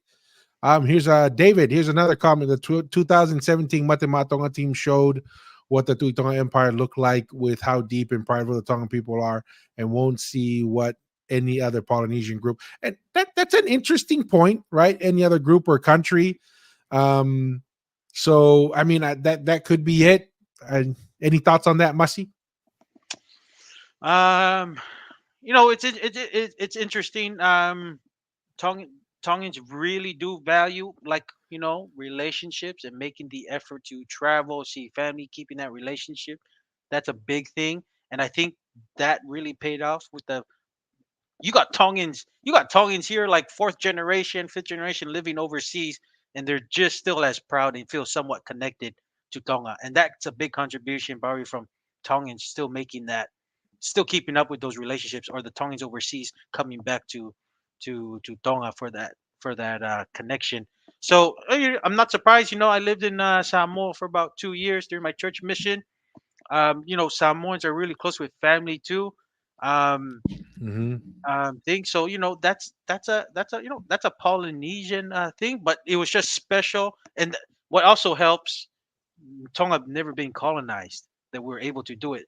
It's Samoa is still have maintained that, but it was disrupted when you have Germans, interrupting family relationships. Then you get the British through New Zealand occupying Samoa. Then you have American Samoa that's you can't travel as freely. So colonization happens and it breaks down relationships, harder to travel between back and forth. But you know, Tonga never been colonized, still kept the relationships of family has been very, very strong. Not And yeah, 100%. And really just an interesting note of that. I saw an article where they said that Jason Taumalolo and Andrew Fifita lost about $500,000 worth of payouts they by could have played going, for like they, yeah, Australia or in somebody New or Zealand. New Zealand. So these are, once again, and it's really awesome to see that the Toa Samoa did the same thing, right? There's some really great, talented athletes on the Samoan side. They're going to be a threat for Yeah. the foreseeable future. So that's pretty awesome. Hey, the Samoan boys, because they're we're all Polynesian, so in order to give a good Matimatong a good run, the Toa Samoas, they can always give the Tongans a good run, and that's why it's always fun. It's a Fun. fun Yeah. little rivalry and clashing. So that's always a fun game. But also, what's gonna even be much more of a fun, because they were planning to host the rugby league tour in France, but looks Yeah. like And then France has given it up. So last time I heard, New Zealand was gonna do a bid to host it again, and mm, I just get the biggest population of that's Samoans going and to be Tongans. crazy. They're gonna have it like last time, and then let's just imagine if they take care of business and be the final, it's gonna be nuts. Dude, And I hope it happens. I hope New Zealand or Australia do like a combined bid and have it. Because now that I'm living New Zealand would be an awesome thing to dude, represent. that would be Y- awesome, Yeah, man. I mean, That I don't really go to NRL games or the other games. I only do it when I have, when family invite me. Loma, he kind of mentioned he had some tickets, and I went check it out. If I have family from overseas, I'll take them to a game. But international game is where I'm at, so that would be fun to attend. shit, Monya, hey, HT, we're just gonna call you HT now. Appreciate it. Much love, Uso. And that's the thing. We just have fun, man. I Yeah, appreciate that. I appreciate that a lot. That we can just talk about this. We don't have to get overly personal about it. Just have the yeah, conversation. Let the discussion. ideas challenge each other. We're just here to have a good time. So And I yeah, appreciate it, HT. Malo. yeah. Now piggyback off that to Malolava Hawk Tua. It's just a discussion. Let the ideas be presented, and the idea that is more sound will float to the top, and that's what it is. And it is what it is. It's Yeah. nothing personal or anything. Malo, but thank you, Hawk Tua. Yeah, and yes, we did. We did lose. Nothing personal there. It is what it is. You know, it was well. We had some good wins, but we didn't Yeah. do too great. Um, Here's another traditions about Maui's name origin vary. In a Samoan rendition, the name is based on his mother's name Ui combined with Tangaloa. Ui and her brother Lua traveled east to escape Tangaloa La. They ended up in Atafu, on which the only Atafu I know of is in Tokelau, which is due north from Samoa and retracing west leads to Tuvalu and Fiji along the way. They That said, Ma able Ui join. So Maui seems to mean joiner, mender, healer. Interesting in a number of American. I wonder if you're saying American there. Any thoughts on that, Mussy? No, interesting. This is new. That's a pretty cool thing that Yeshua shared. I don't really have any comments that I have right now about it, initial comments. But what Yeah, about you? It's interesting. my, It's interesting. I mean it's interesting, and this is the thing for me personally. It's a little difficult to accept from my perspective, just because Maui, from my perspective, came with that knowledge. As the navigator, you have to have that knowledge from the very beginning, because if not, you just go and get lost, Mm, right? So to say that that name came thousands of years later, when from that's the Louis, name it's that's it's another. Yes. recognized, Yeah. yeah, Yeah. maybe this is a story tied to an experience that one of the Mauis had, because we say Mm, that Maui is a title, right? And once you inherit the title, just like it is now in Tonga, like Ma'afu right now, that's not his real name, right? But since yeah. he takes on the title of Ma'afu, he leaves his old name behind. No Yeah. different than the king. He's Tupo the sixth. We add the sixth, but traditionally in Tonga, it would just be Tupo, right? Mm, Or the Tu'ikanakupolo with the mm. specific name would take the title. So, yeah, I appreciate No, that feedback, Ioane, but yeah, you have additional thoughts on that, Masi? yeah. No. And another thing is that because these are just the oral stories and stuff. It could be Yeah, there's also families who even take it's not they don't have the title, but they'll take it as a name if they have a newborn yeah, child. And there's could be many names with a Tangaloa family or a Maui family, but doesn't necessarily mean that they had the title. So it gets tough. It gets tough to really decipher and distinguish, where exactly. But good question, Yusua. Malo lava. yeah. Another comment here from Clyde Moore in regards to God loves comment. This is about the Tahitian and the Tuamotus who made it to New Zealand. I think the Mhm, Maori have lost a ton of knowledge, maybe to their intertribal wars, natural mhm. disaster. I don't know if Tonga made it there, um, to be honest, but there was definitely a loss of a lot of knowledge. Boat building starting 100%, and that's it's a big piece of land. It is, like we mentioned, Tonga was very successful in navigation, having a navy. Now Yeah, penetrating land is a different story than penetrating, an ocean. So yeah. there are definitely some challenges there. Thoughts, No, and Masi? another yeah, no. So I remember having a discussion when Dad was here with me about the name of Aotearoa and how Tongans would travel to New Zealand. So apparently, Dad Devita Devita Fade is saying that there's two clouds. One is the long white cloud. Hmm. Aotearoa, that's a reference to the South Island, and Aotea is a reference to the North Island. And there were certain Hmm. clouds in the sky that the Polynesians would travel to try to get to New Zealand. So it's interesting because I know right now Aotearoa is used as a term to cover all of New Zealand, but that's it. David Tasfale in his findings that he would show me the maps of Aotea being a little cloud in the North Island, and then Aotearoa was a reference to the South Island when Polynesians would travel. So Yeah, I just thought that was interesting. I just mentioned no, that one there hundred from what percent. from what David Tafale kind of shared with me. And obviously the biggest sign from our perspective, Clymore, is the carvings that the Maoris have with the tongue coming out, that is directly tied to Tangaloa, right? That's Mm, where the word tanga comes from. It's from kind of like the throat, the mouth. That is the same connection that is found in the Americas, right? If you go look at some of the calendars of the Maya and the Inca, you will see that saying the tongue out. Um, and so there is definitely some connections there.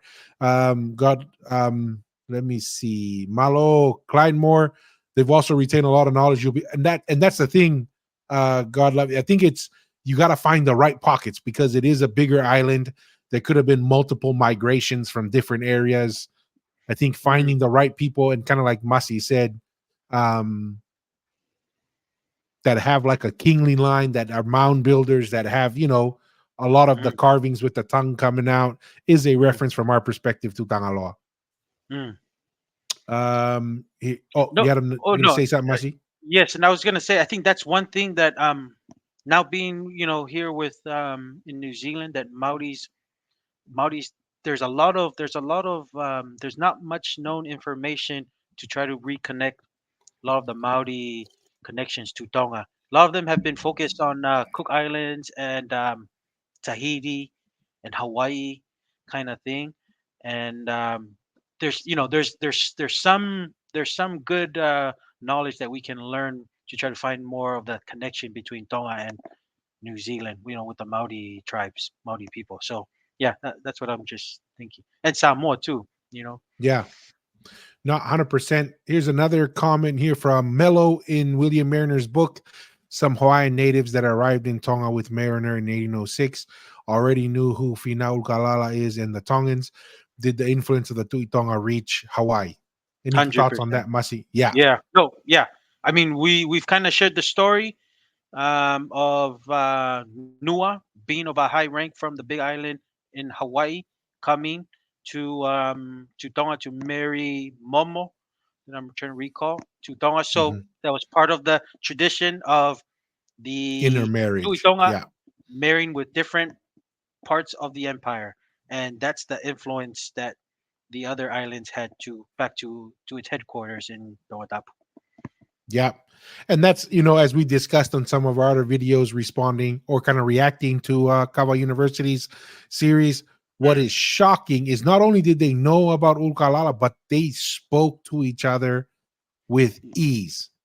There seemed to be no distinction in the language, which was language. just, it's crazy to think. And it's because it was all under one empire traveling over time. Once you get isolated, obviously Hawaiian had to be resurrected from death because that language was pretty much killed by Europeans and it's been Yeah. resurrected. Same thing with Maori. Yeah, the Yeah, Maori language. Yeah. No, so Tua, and I was just definitely a gonna lot of work. yeah, no, Tua, and I was just gonna add on to what you kind of mentioned, and that's why I think maybe you're along the same lines, but when missionaries started coming to each island and setting up schools, maybe that's when languages started to separate because now the Palangis are writing certain things. They say, no, you're supposed to pronounce it this way for the next generations, and then the whole colonization part kind of happened. I think that's what made our language kind of very different. Like we can still Yeah. understand, pick up words here and there, but not fully communicate like our ancestors did before of Polynesia. Okay. Yeah. No, 100% on that, Mussy. Let's see here. We're almost caught up. Fantastic interaction. HT, my family from Manu'a Island in Samoa, they were allies to the Po the First. There is a village named Apai, named after Ha'apai in Tonga. It was settled by Tongans. Do you have any info on this? Not surprised Uh, that Tui yeah, Kanukupolu had yeah, very close ties. And really, that's really who empowered the Tui Kanukupolu because they were the lowest of the three kingly yeah, lines. And really, it was Samoan influenced. And, yeah, and now that we look back at it, because the Tui Kanukupolu ended up being a unique way that Tonga was able to maintain our independence, a lot mm, of it was because the Tui Kanukupolu was able to coalesce some power on Tonga Tapu because of their Samoan relations. Anything to add to that, Masi? no, no, and this is a big help from the islands of Upolu, Manono, and Savaii with their style of appointing Yeah, um, chiefs. after listening what Farid mentioned, remember the Tui Tonga, their model of passing titles was father to son. Father always had to be from Tonga Tapu or Tonga. Mhm. That was always passed. We're talking about thousands of years. Tui Hatagalawa continue that method of passing. Same tradition. Yeah, you can marry somebody that was somebody non Tonga Tapu or outer islands. It could be anybody, but the father Father to had to be son. Yeah. Tonga Tapu to father to son. And Samoa, actually, if you think about it, Tua, the Samoan way of their appointing, because the Tui Polu was a son, right, from the Tui Hatagalawa that started the Ngata, started the Tui Polu. Yeah. They started appointing, and that was a Samoan influence because we understand that that line titles, a lot of them were Samoan women, and not only that, they brought a lot of that Samoan women's families from, it Thousands. could, Thousands of Samoans Manono were was brought. probably part of that with Yeah. Upolu and Savai, bringing thousands of their people to mostly staying in Hihifo to Tonga and influenced the way they did their things, and because of that change, Tupo the First was able to be appointed and Yep. be able to use his his intelligence to save Tonga from colonization. So if it wasn't the Samoan style, Tonga wouldn't exist. Yeah. Not That's funny. 100%. That's Yeah. funny, eh? No, and that's what makes it crazy because you're 100% right there, Mussy. The more you learn about that story, the more miraculous it is. Tupo the First, Laufiri Tonga, and Christianity all happen in the same year, right? Then you have Tupo the First, who is not a direct heir to the Tu'itonga or the Tui Mm, Hatakalaua, but because he was so sickly as a child, and they took him to all the different priests, it was only the Tu'itonga priest that healed miraculously him. heals him. So he grows up in the capital in Manu'a, grows up pretty much with Laufiri Tonga. He understands the older way of doing things, right? The structure and the history. But then he goes to Ha'apai, builds a name for himself. And then when he comes back to Tongatapu to help his uncle, He Arem inherited. Motua, Mm, he's able to then, because of this new voting system that didn't exist in the yeah, other kingly lines, he's able to obtain the Tu'ikanukupolo line, which would have been impossible for him to yes, do on all the other kingly lines, which is pretty miraculous. yes, and that's a Samoan way of in appointing titles in how Yeah. they somewhat do it now. And it's so funny. And then the current modern king now, they revert back to the old Tuitonga way of when you have a son, Yes, rather he's than the voting. inherit of the kingdom, Yeah. right? Instead of doing the appointing. Voting.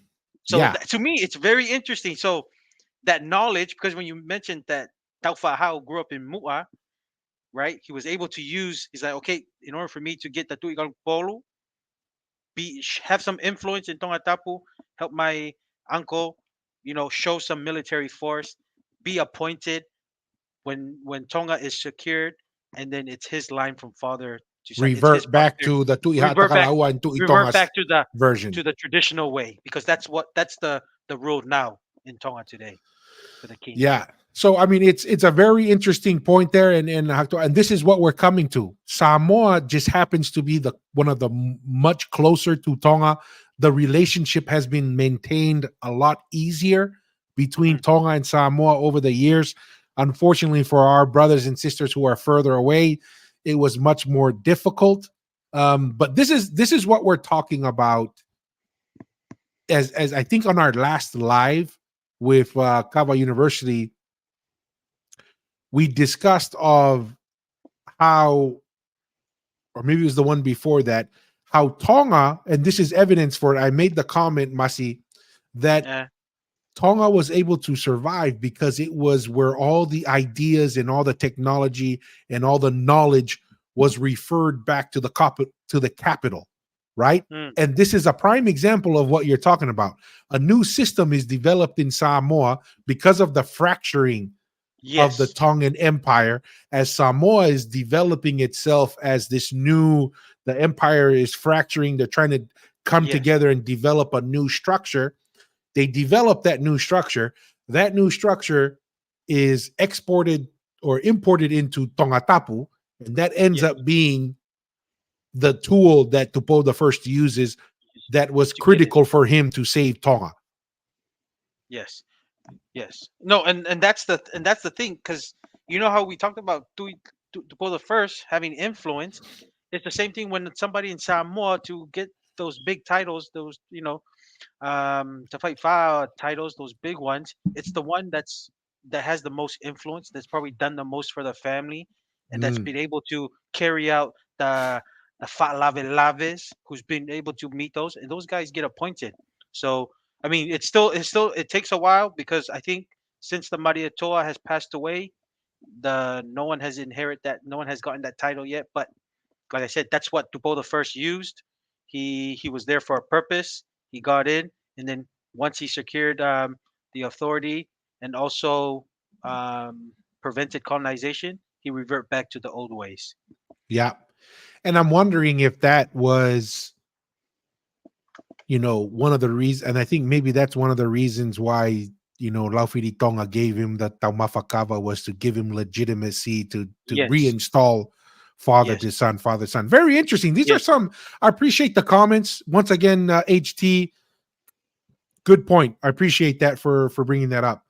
Mm, David says that Nukuhiva people know they came from Tonga and Samoa groups, and that's who the Hawaiians mostly come from. So yeah, 100%, all connected, mm, all one people. 100% agree with that. Mello has a comment here. There's a mound in Savaii called Pule Mele mound, similar to the mounds in Tonga. No one knows who built it or why, but it's possible it was built by the Tui Tonga Momo. And that's the thing. yeah. A lot of these mounds, on the little bit of digging or archaeological dating, they Mm. typically fall along the Tuitonga influence of time. Anything on that, Masi? No, I mean, yeah, I mean, it's kind of what we mentioned. Pule Malay, they're still trying to figure out its purpose. I don't know if it was a burial site, tua. Like Mm, talangis.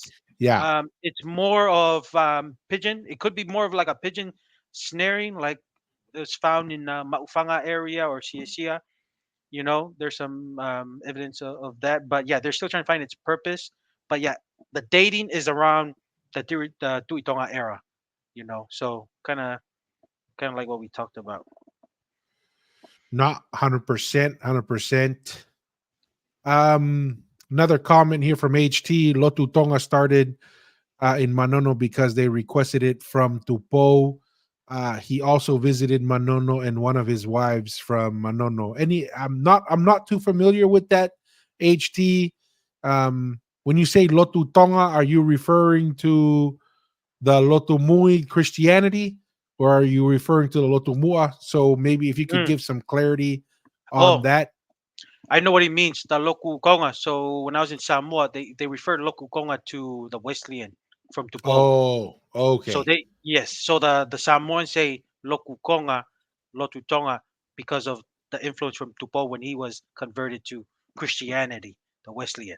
And he did a Mm. campaign of trying to help the missionaries spread the faith around the Pacific with his Oh yeah, influence. he just confirmed. Yeah, the Wesleyan. Okay, Malo Masi. Yeah, so I wasn't aware of that. Um, so 100%. I appreciate that. All right, I think we'll go back here to another comment here on the linguistics. Hmm. Tahitians called it tepi, avoidance of sacred names in naming or casual speech, similar to the biblical commandment against using Hashem, the name, in vain. So I question that it was commonplace to assume Maui as a name or Tangaloa, etc. I agree that for sure it was a title. Once upon a time, Manu'a people greet each other with Maui. This is attested in the early 1800s. Makes sense for the inhabitants of the Navigator Isles to do so. Interesting. Any thoughts on that, Masi? Once upon a time, people greet each other with Maui. Nothing. I mean, no, nothing initially. I mean, it's great info. I appreciate Yusua's comment there, but yeah, I mean, it just reaffirms our position of us being one people, and the whole migrating back and forth and traveling was a very common thing back in those days. So yeah. No, 100%. So we're pretty caught up there. Mm. You know what? We covered a good little bit. I want to go over maybe of the. Let me go back here and see if I can find the. I was gonna do it earlier, but we got bogged down with a bunch of the comments. I'm gonna download the the kava ceremony here because I think this is something that is evidence of a sophisticated empire that we would love to walk through, assuming I can find it.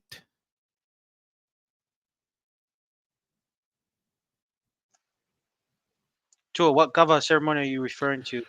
Just the dad's map on Mm, the Furitaunga and the Taumafakava, but mm, for some reason I am not seeing it. okay. Yeah. No, that's interesting. And that's another question. I wonder if there was another kava ceremony or name during the Tangaloa time. If it was other than Furitaunga, or was it the same? It's interesting with all these name changes when the titles of the empire was passed on. Mm, So yeah, very interesting. Very I interesting. found it. I found it here.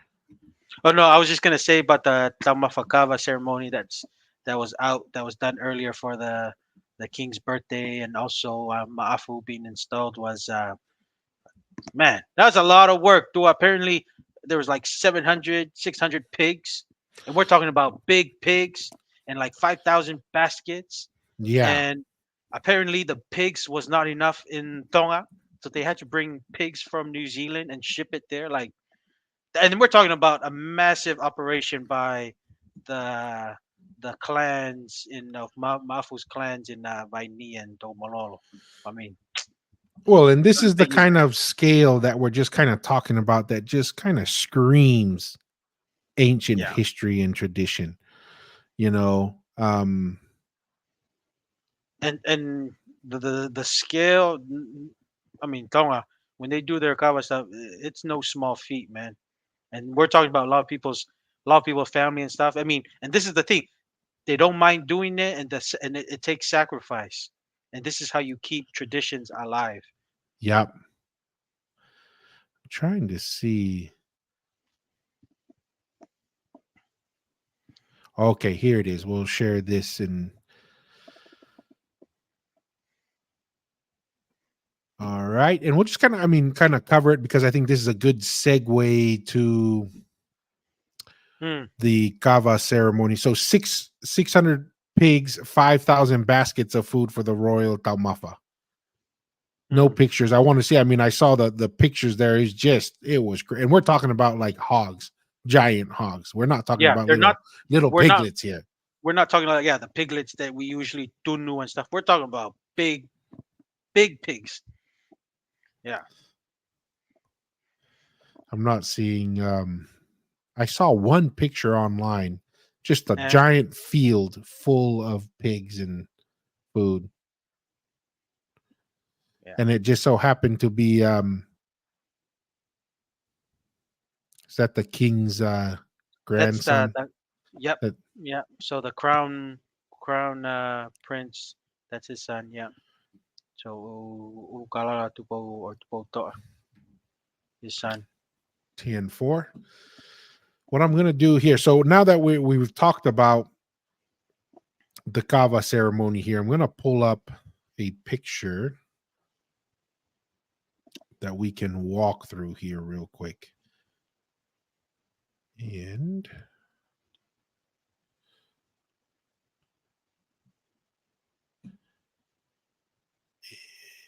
stop share, share screen, and I want a window and this guy. All right. So the reason why we want to walk through this, and we just talked about, the significance of Taumafakava, how critical that role was, um, for Laufiri Tonga to give to Po the first a Taumafakava because he just had a Ilokava.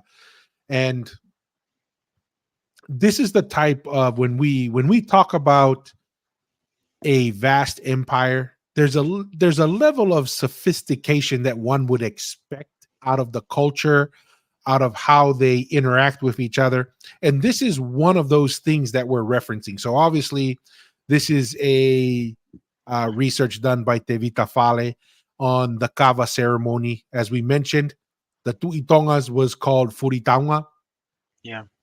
and these are patterns of how you execute a cultural event that are tied to scientific slash astronomical knowledge, right?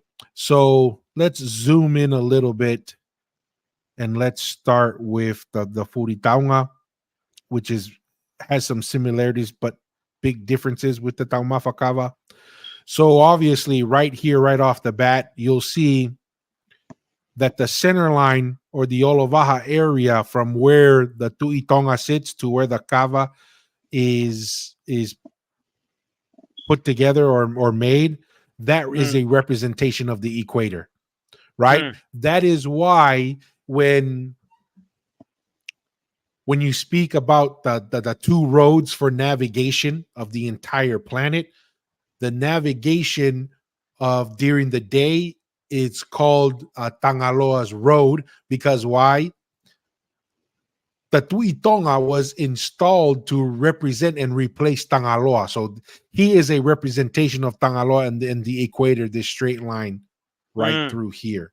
And so that's why even today, when you reference the king is always referenced as the sun. And Yes. that is in direct correlation with the equator, because that's where the sun has the greatest influence. Mm, Then you have basically like, and that's also, you have the cardinal directions that are also mm. tied with the double V that you find on top of the Ha'amonga, because that To is the tell the pattern of the sun yes, rising yes, and setting throughout sun the gate. different Yes. times of the year. Yeah. And so this is just a prime example of what we're talking about when we say why the Tuitonga Empire descended from Tangaloa, and this is where the seat of knowledge and power. And this is the evidence that we're talking about.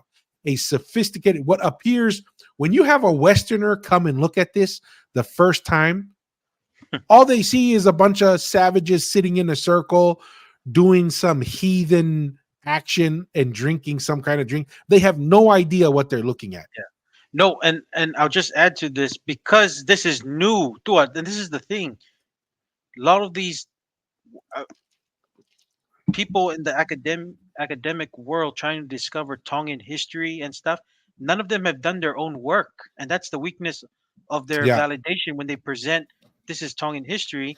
You gotta really question and critique, saying, well, what are you basing it off? It's somebody else's interpretation of the oral history, or it's the Catholics or Shirley Baker's recording of the Tuitonga list, and they're going this or that. But like this is what I'm saying. This is you can call Fade being a historian at the age of 4 because that's when he started passing kava and collecting information.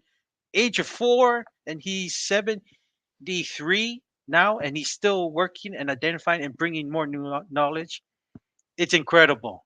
It's Hmm. incredible. That's why he's able, and that adds to where he comes from in his genealogy of his line, where he lived in the ancient capital in Manu'a in Tonga.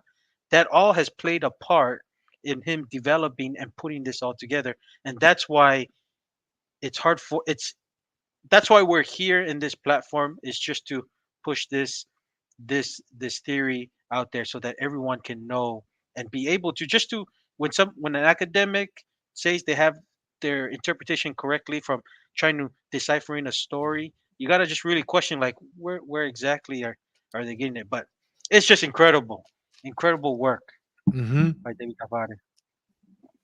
And so now we this is why we say Aho Etu was the heir, right? Tangaloa had a ton of children. The last Tangaloa, all the Tangaloas had tons of children.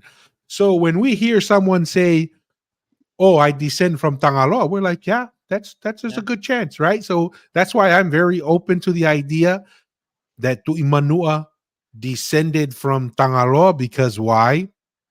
Tangaloa married women from all over the place and had children. That's how the empire maintained its relationship across the board, you know?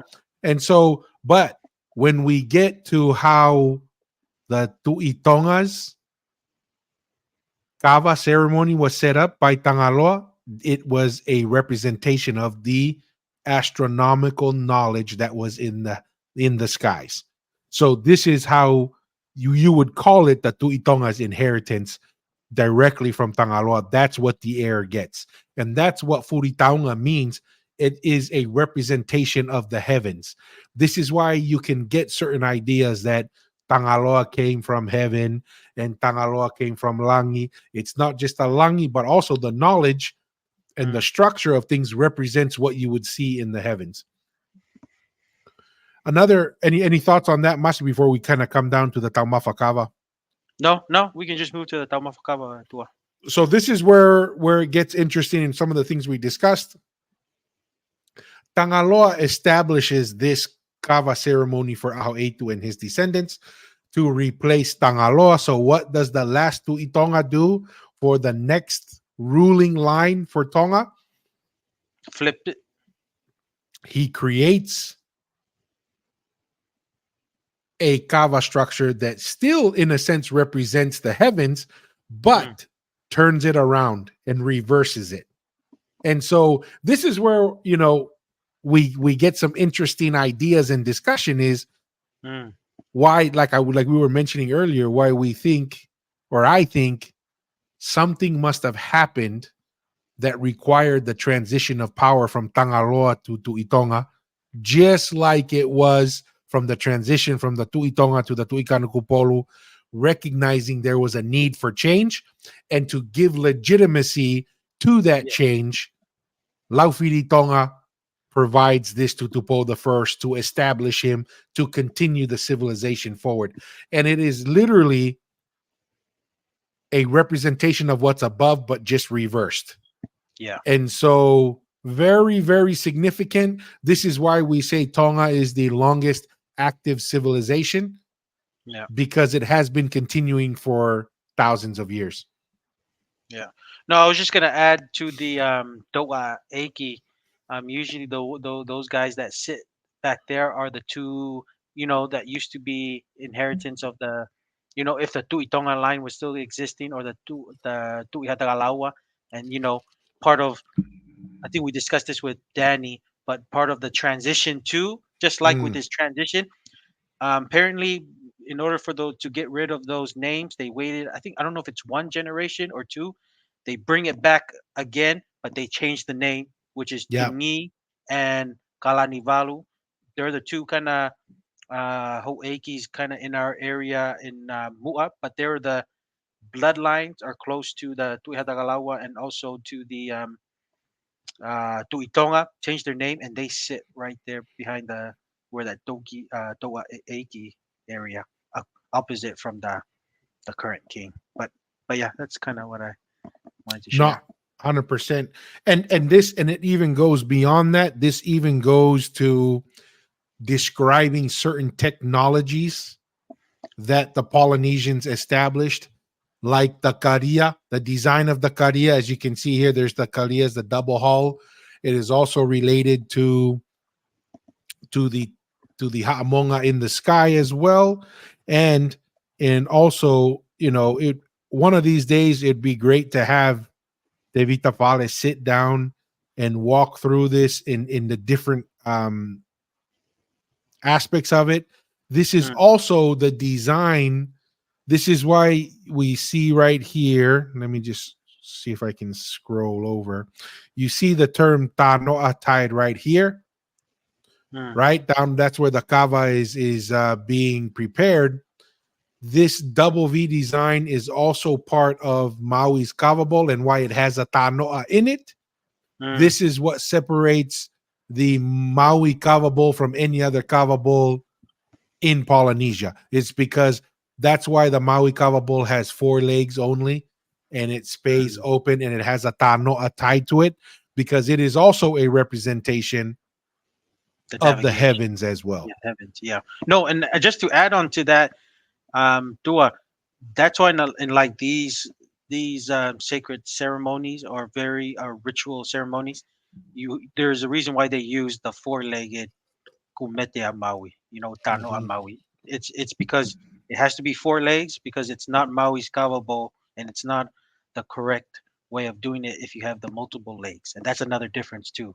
Because some Polynesians will use the multiple legs and that's a different reason. But for these occasion, it has to be the four-legged. And every tamafakava you see, it's always been four-legged. And there's a Yeah. and there's a reason for that. It's not they're not doing that unintentionally. It's with intent. No, 100%. And I remember watching a video of an Englishman who was in Fiji, and they were talking about, building of the double hulled canoes, the drua, and Mm, then also, and they went specifically to an island where they were built for the Tongans, and they go in to visit those, and you can tell these people are Tongan, right? They don't mhm. have the same features as the Melanesians. They definitely have Tongan. And the gentleman, when the Englishman came to speak to him, he was carving a kava bowl, and that kava bowl was the Maui kava bowl with the four legs on it, the Mm. tanoa and display open over it, Yes, which, yes, yes. right But off it's the bat, flat, really yeah, flat. Yeah, that's pretty cool. I didn't know that. I didn't know. I didn't hear that yeah. story. So right off the bat, you're like, yeah, he definitely has some Tongan and Polynesian influence there. Mm, Well, and see, that's an interesting comment there by Tefita. Maui's kava bowl is the Freemason sign. Interesting. A lot of these things, it's the compass, right? It's the representation of the heavens. A lot of this knowledge has been around for a long time, right? mm, And this is how or why we put more emphasis on cultural, astronomical, religious knowledge to track where a civilization comes from than just the language. Language morphs and changes over time. You're DNA, borrowing everything. words. Mm, Yeah, DNA, you're sharing DNA with yeah. people across the board. This is why, from our perspective, looking at the knowledge, looking at the culture, looking at the behavior is a better indicator of finding where a civilization came from. Looking at the ideas. Um, let's see what else Te Vitafare has on this. And this is actually a very critical piece of information. This is part of Taurua Orion. Kuniaki. Mm. Yeah. And Is no, Go ahead, sorry Master. to interject here, but I was gonna say you mentioned the Ha'amoa is the most important constellation of stars, right? Because you said in any Yes. part of the world you're at, or in the Pacific Ocean, that you can always navigate with that. So I thought that was interesting. No, 100%. And it's represented here, right? Mm, Because the Hamonga in the sky cuts into the northern and southern hemisphere, just like this Kava ceremony represents. mm, Right, Orion, these constellation parts of Orion is in the northern hemisphere and the southern hemisphere. This is what made Polynesians unique. It mm, was our people's ability to navigate northern and southern hemisphere, because the Vikings were moving all over in the northern hemisphere, but they would never go south mm. because they didn't have a The north star knowledge, in the yeah. south. Yeah, they didn't Mm, have that knowledge. But this is why the Polynesian Empire spans the northern and the southern hemisphere, yeah. because we could do that. And it's a critical piece. This double V structure is critical. This is how it's important for agricultural means. It's important for tracking the seasons. When you have a vast empire and you're traveling thousands of miles, you have to figure out when's the hurricane seasons, when are the seasons that are bad for the weather. So you don't want to be doing long distance travel Mm, during the bad season. So this information is critical for a lot of different things. It makes sense why this would be tied to the kava ceremony. This is why the Polynesian Empire was built on kava. This is why kava is so important, because this is the ceremony that has probably this is the ceremony that probably has more information packed into it than mm, any other ceremony. This is why kava is so important to our civilization. This is why kava is so consistent across the board throughout the Polynesian Empire as being an important and critical piece and an identifier. We mentioned in some of our other videos, when you're traveling, as let's say we haven't heard from someone and Danny said that this would happen on a regular basis, mm, when you haven't heard from a certain island in a handful of years, mm. the Tuitonga would send a ship out there. They didn't come for the Polo Polo or Ignasi. They're pissed. The Yes. Tuito, they're like, hey, where's my kaing? I haven't seen them for a while. Maybe get some of their best warriors. Go check these guys out. They're doing their own little empire somewhere else or something. And Hey, yeah, maybe the we all have Tuamotus. family like that. We all have family like that. They think they're the oldest, or they think, oh, because I have money, I can have some influence, and then Yeah, move on. Yeah. I was gonna say to God loves you. Maybe those are the Tuamotus that left to New Zealand.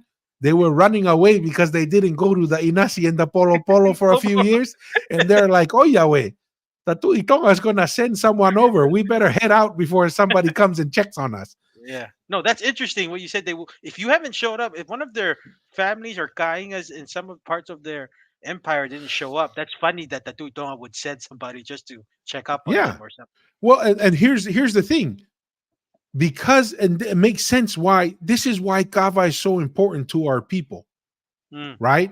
And it's amazing that it's lasted for thousands and thousands and thousands of years. Now, when you go somewhere, and let's say you're going to go visit someone, mm, and if that person presents you kava, it was like the unique identifier. Oh, you are part of our family, right? You are part mm, of the empire. We are the same people because you're coming to me with the right thing. If I showed up and you brought me something different, they would say, "Oh, these are not our people. This is not mm, our family." Our family understands that this is the way or the identifier. You bring the kava, you set up the uh, kava ceremony, mm, because the understanding would be, if you understand the sophisticated nature to set this up, mm. you're not offering me a Western PhD. You know Yeah. the truth. Any thoughts on Yeah. that, Mussy? Yeah. We're talking about kava in a very sacred and big scale kind of thing. It's more of reconnecting families from kind of all parts of the Polynesian Empire, but kava in a smaller social setting is very critical too. I think that kind of shares the story of everyone has a little knowledge, and the kava circle is a social way of people Hmm. coming to exchange ideas, but it's not always exchanged in a way that's very direct. It's a very Tongan style, depending, because when they have their knowledge, they're throwing some, you know, heriaki, some funny parables and stuff, but um, the drink socially is also another way that's very critical in smaller scale and smaller groups of people, of families holding on to their knowledge and exchanging ideas, and also a way to solve problems probably in their families or villages wherever they were at. But yeah, and that's why Tongan, kalapus are a big deal now. It's just a pass on from Yep. back in the days. Not So 100%.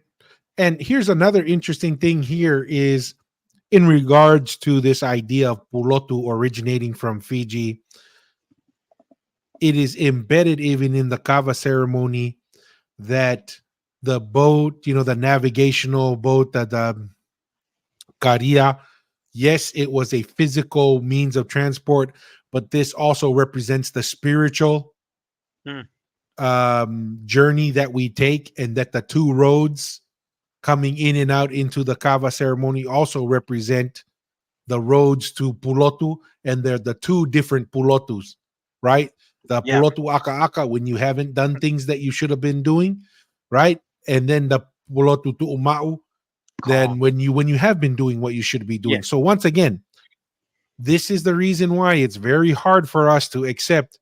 Oh, we named it Pulotu, therefore it's Fijian. It's like, dude, It's show deeper us than that. something Yeah. like this, right? Yeah. Something that has a little more substance to it rather than like HT Haktua said, oh, it's 10,000 BC. Oh, take it easy. Take it Kataki. easy. Gee, more uso. Here's a comment here from Tevita Freemasons. Were Masons rock carvers. The Ha'amonga Maui is a massive rock that's carved by Maui. Very possible. Very possible. I mean, it's the same. What we're looking at is mound builders throughout Israel, mound builders throughout Egypt, mound builders throughout the Americas, mound builders in the Polynesia, and they all use stone Yeah. building pyramids. There seems to be a lot of connections there. Obviously, Westerners are kind of deny that because Western civilization is the youngest civilization on earth, Mm. and yet they want to reject any other civilization. Like Western civilization was the only one that had science, that had structure, that had um, long distance travel. So the Western civilization is the new kid on the block, but is trying to act like they, you know, created everything on Earth. And Mm. then we're not putting down Western civilization. They've done some great things, medicine, technology. Technology. I love a lot of the technology. We wouldn't be able to do what we're doing now if we Mm. didn't have Western civilization doing a digital kava session here. But And anything Western. else, Masi? No, no. I was just gonna say, Western education. We all function in a way of how Western society exchanged the economy, especially the economy wise, is all function on Western philosophy and economics, and that's the blessing of Western knowledge. Is because if you go to school and you learn, you only equip yourself to function better in a Western society, and that's to me that's how it is. But yeah, that's the blessing of the Western way because like it or not, we all live in a Western society, and the people who function better in a Western society tends to be able to do well. So I mean that's just what I was just thinking just No, regarding that. 100%. Have another comment here. If you can find Jack Thatcher, he'll have a Maori interpretation of these star maps, very knowledgeable about these dots. But lines maybe. Hey, I'm not sure who Jack Thatcher is. Have you heard of Jack Thatcher, Mussy? No, I haven't. I wonder. God loves you. I wonder, is he the guy? I know there's a Maori guy. They started celebrating Matariki Tua. It's like a national holiday. One of the Mm, important stars. Is he the one? I see a Maori guy that's kind of leading that celebration of Matariki. Is that him? But I'm not too sure who Jack Thatcher is. Just kind of guessing. But yeah. okay. Not 100%. Getting close, man. 2 hours just flew by. Mm. Mussy, we'll see. We'll see if anybody else has any questions or comments, any topics you want to bring up, but just anything else, Mussy, any other thoughts? Ooh. No, I think we touched a lot today, Yeah. Dua, and I appreciate the viewers' comments and kind of guiding this kind of live. We kind of touch a bunch of different topics, so nothing in particular now. Just looking forward for more episodes because I am still learning from Devita Fade from his stuff. Like he said, he's still working, and I'm still learning too. Like Yes. end of the day, I'm here working, trying to feed my family, and also do my part as a son of Tonga to kind of help family in Tonga and family stuff and other things. But yeah, when I do have time to learn Polynesian history, I always take the opportunity to learn. So, yeah. Hey, here's an interesting comment here from our Uso here, Ioane. And Iosua, let me know if you go by Iosua or Ioane. But yeah, O and Kavad Hebrew equals burden or glory cave. Kavd Hebrew to carry Polynesian cognates, kava, and kave, ava, ave, or our word for tentacle, which carries things for the sun. Very interesting. Mm, That's the thing about linguistical things. There's definitely opportunity to make connections. That and I use that as kind of like a secondary and tertiary in the background of historical and archaeological and cultural information. So very interesting there. Appreciate that, Uso. Another comment here. Hector Busby student. No, you may be talking about Rangi mm. Matamua. Si Ifai nga eh. Fahinga-hingo ayaw tauhinga giyay. Um, no, but I appreciate that. Okay, well, thanks for that. God's love you. I didn't know that. That's good. Yeah, here's another interesting comment here. Toko, how long has the word Oyahweh been around?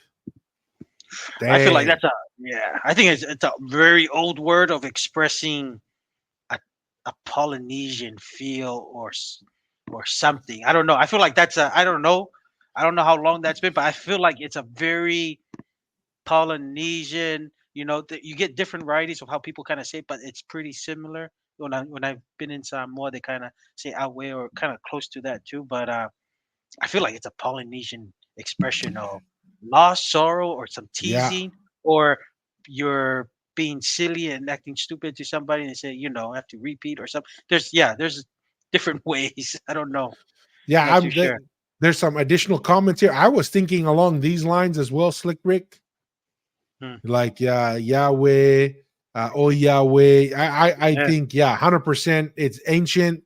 seems to have connections to that, and like we've mentioned, it's here's some additional comments of it. I'm not sure what Oive is, Ioane, um, but yeah. So, oh Yahweh, oh my God, Yahweh. I think along those lines as well. And that's the thing too. That's interesting. We've said this before.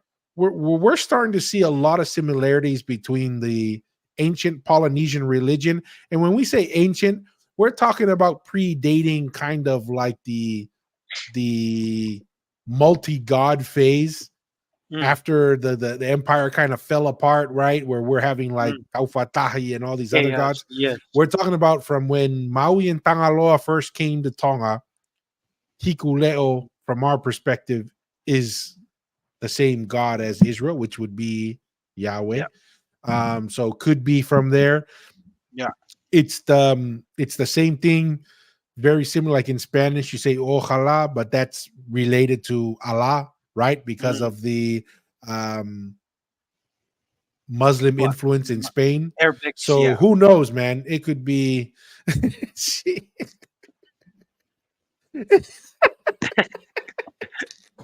Well, Maria, that's why, Maria. and that's why I said to her that, oh yeah, wait, You it's can use all it anytime. anyway, yes, and that's what I'm saying, man. That's a very Polynesian expression by the ancient ways. Used to be sacred, but looks like these modern Polynesians are using it for stuff like this now.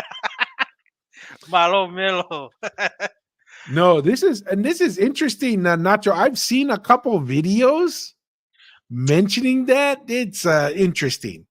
Well, Tua, that's that Miss Hey Lala that did that performance. Or she's crowned Miss Hey Lala. That's an academic view. They viewed Hikureo as a female thing, which I don't agree. Hikureo is more of our God, that soft spoke, because it's the translation of the word too. That Mhm. soft sound or that whisper of that sound, kind of like how God communicates to us in modern Yeah, days. But yeah, there's I've seen some academics. I think it's Polynesian academics. I've seen they've referenced Hikureo as goddess, which is very interesting, and they've tied yeah. it to like the Fahu or something of how Fahu started in Tonga. Which I mean, to me, the only And that's way an that I Oh, Oh, go no, ahead, sorry Masi. to sorry to interrupt, but that's another discussion for another episode. Like the whole fahu started, and we probably need Danny because he really kind of understands the intricate because it's very intricate the fahu system in Tonga. Can Yeah, we can talk about? and I think where we did that video together, Masi, where we talked about that tree of life, and in the Judaic history, there seems to be a reverence to feminine power and influence, right? And so Hmm. Yes, yes, we did what talk I about that. what I would be open to with the idea of hikuleo is not that hikuleo is a woman, it is that the feminine representation of the tree of life is mercy, right? It's the Hmm. love of God that is extended to man through mercy, which is, the mother of Jesus, Mary giving birth to Jesus. That's what I would be somewhat open to. But Hmm. Hikuleo as an individual um is definitely something that I would say, nah, he's definitely a god and it's a he. Here's another interesting thing. I thought Hikuleo was a wrestler in New Japan Wrestling, Malo, Tongaloa, and Tamatonga WWE. Yeah. And actually, was it you, Mussy, or who was I talking to that we were discussing how cool of a storyline that would Oh, be actually be HT? Wouldn't that be awesome? Because you have Roman Reigns and the Usos just doing a yes, fantastic they're job killing it. They're with killing it. WWE. I mean, that is kudos to them. Yeah. The Samoan brothers there are just killing it, really taking over that. How awesome would it be that if the New Japan guys came in and then you just have like this tribal war in the WWE, right? With the Where Tongan you have wrestlers, that. yes, Yeah, and the Samoan wrestlers. That would be and that'll be awesome, Thor, because they can interject some Polynesian history to the world. 'Cause the WWE is the biggest wrestling entertainment in the world, and just the history, because we know that little rivalry, that Samoa kind of kicked has with Tonga. Yeah, yes, had a little scrum battle. The little sibling that didn't like to be told what to do because older brother was being a little bit too much of a bully, won that fight and say we'll fight you again another time. But to have that kind of bring some of that and then just to create the reason of why they're fighting or something and have a wrestling, yeah. that would be an awesome storyline because That'd be an awesome storyline. yeah, because we do have an older relative of ours that he's in New Japan Pro Wrestling and they had did something together. That would be awesome. But yeah, No, that'd be a cool and storyline. no, that would be really cool as well. God's love you. I mean, I think that would be awesome if we could have any of those guys on here. But I mean, I think that would be really cool. Like we were talking about, if these guys they could do that and just I Yeah. think that'd be really, really. I think the American and the world would love that because you could tie it to actual history, right? Yes. They're gonna be like, we've been at this for thousands of years or whatever. Yeah. That Well, that would be a really cool storyline. no, awesome. And who brought that thing? Want to have some wrestlers? We can definitely work with our cousin. He's in New Japan Pro Wrestling. Docs Fale. If for the viewers who are from New Zealand, he has a dojo that he trains and tries to help people who wanna aspire to be wrestlers to get them to New Japan Pro Wrestling. Mhm. He's in probably dojo. He has his own gym and business there. So maybe that's one episode we can try to do too, and that'll be a fun like a That fun would be topic really awesome. we can have, and I'll try and talk to him about that, and we could do like an episode. But No, that would be yeah, really cool. But how awesome would be if we had that that would be that awesome. storyline? So, all right, man. We appreciate everybody's time. It's been a fantastic interaction from everyone. Once again, the focus on today was just having a deeper conversation on the Tui Tonga, the Tui Manu'a, and the Tui Pulotu Mm, empire ideas. We really appreciate the feedback. It's really awesome. We do want to thank everybody on TikTok. We did reach 1,000 followers on TikTok. We've been trying to add malo. TikTok. Dio, malo, Albito. We've been trying to figure out a way to add TikTok to our lives, but currently, right now, TikTok to run off of a desktop or a computer, it only works on PC, and Ah, they also, so I did buy some stuff today that you can go live on your phone, but we can't do it off of a desktop. So I bought some stuff because I do think we do owe some of our fans on TikTok a live with them because they've been really fantastic in interacting with us. we probably Maybe won't be able to go through all those comments because yeah, that yes, TikTok is yes. very active with their comments. So that'll be interesting. If we looked at we just looked at a handful of those YouTube comments, Yeah, multiply that by 10, and that's TikTok. TikTok yeah. is like way overactive, but we appreciate it. Want to thank everyone for your guys' time. Once again, any people you think we're continuing to build our list for viewers. I mean, sorry, in guests. We've reached out to King Afa. We've reached out to others who are heavily involved in the Manu'a idea. We've reached out to a handful of other athletes and just, Polynesians in general. If there's anyone that you think would be great to add to us to reach out to, or if you could reach out and see if they're interested in joining us, we'd love just to talk to people, hear about their experience, what they got going on. So please feel free to share that with us. Any additional thoughts, Masi? No, I appreciate everyone on all the platforms that's available that's broadcasting this podcast. Appreciate everyone's um, questions and comments.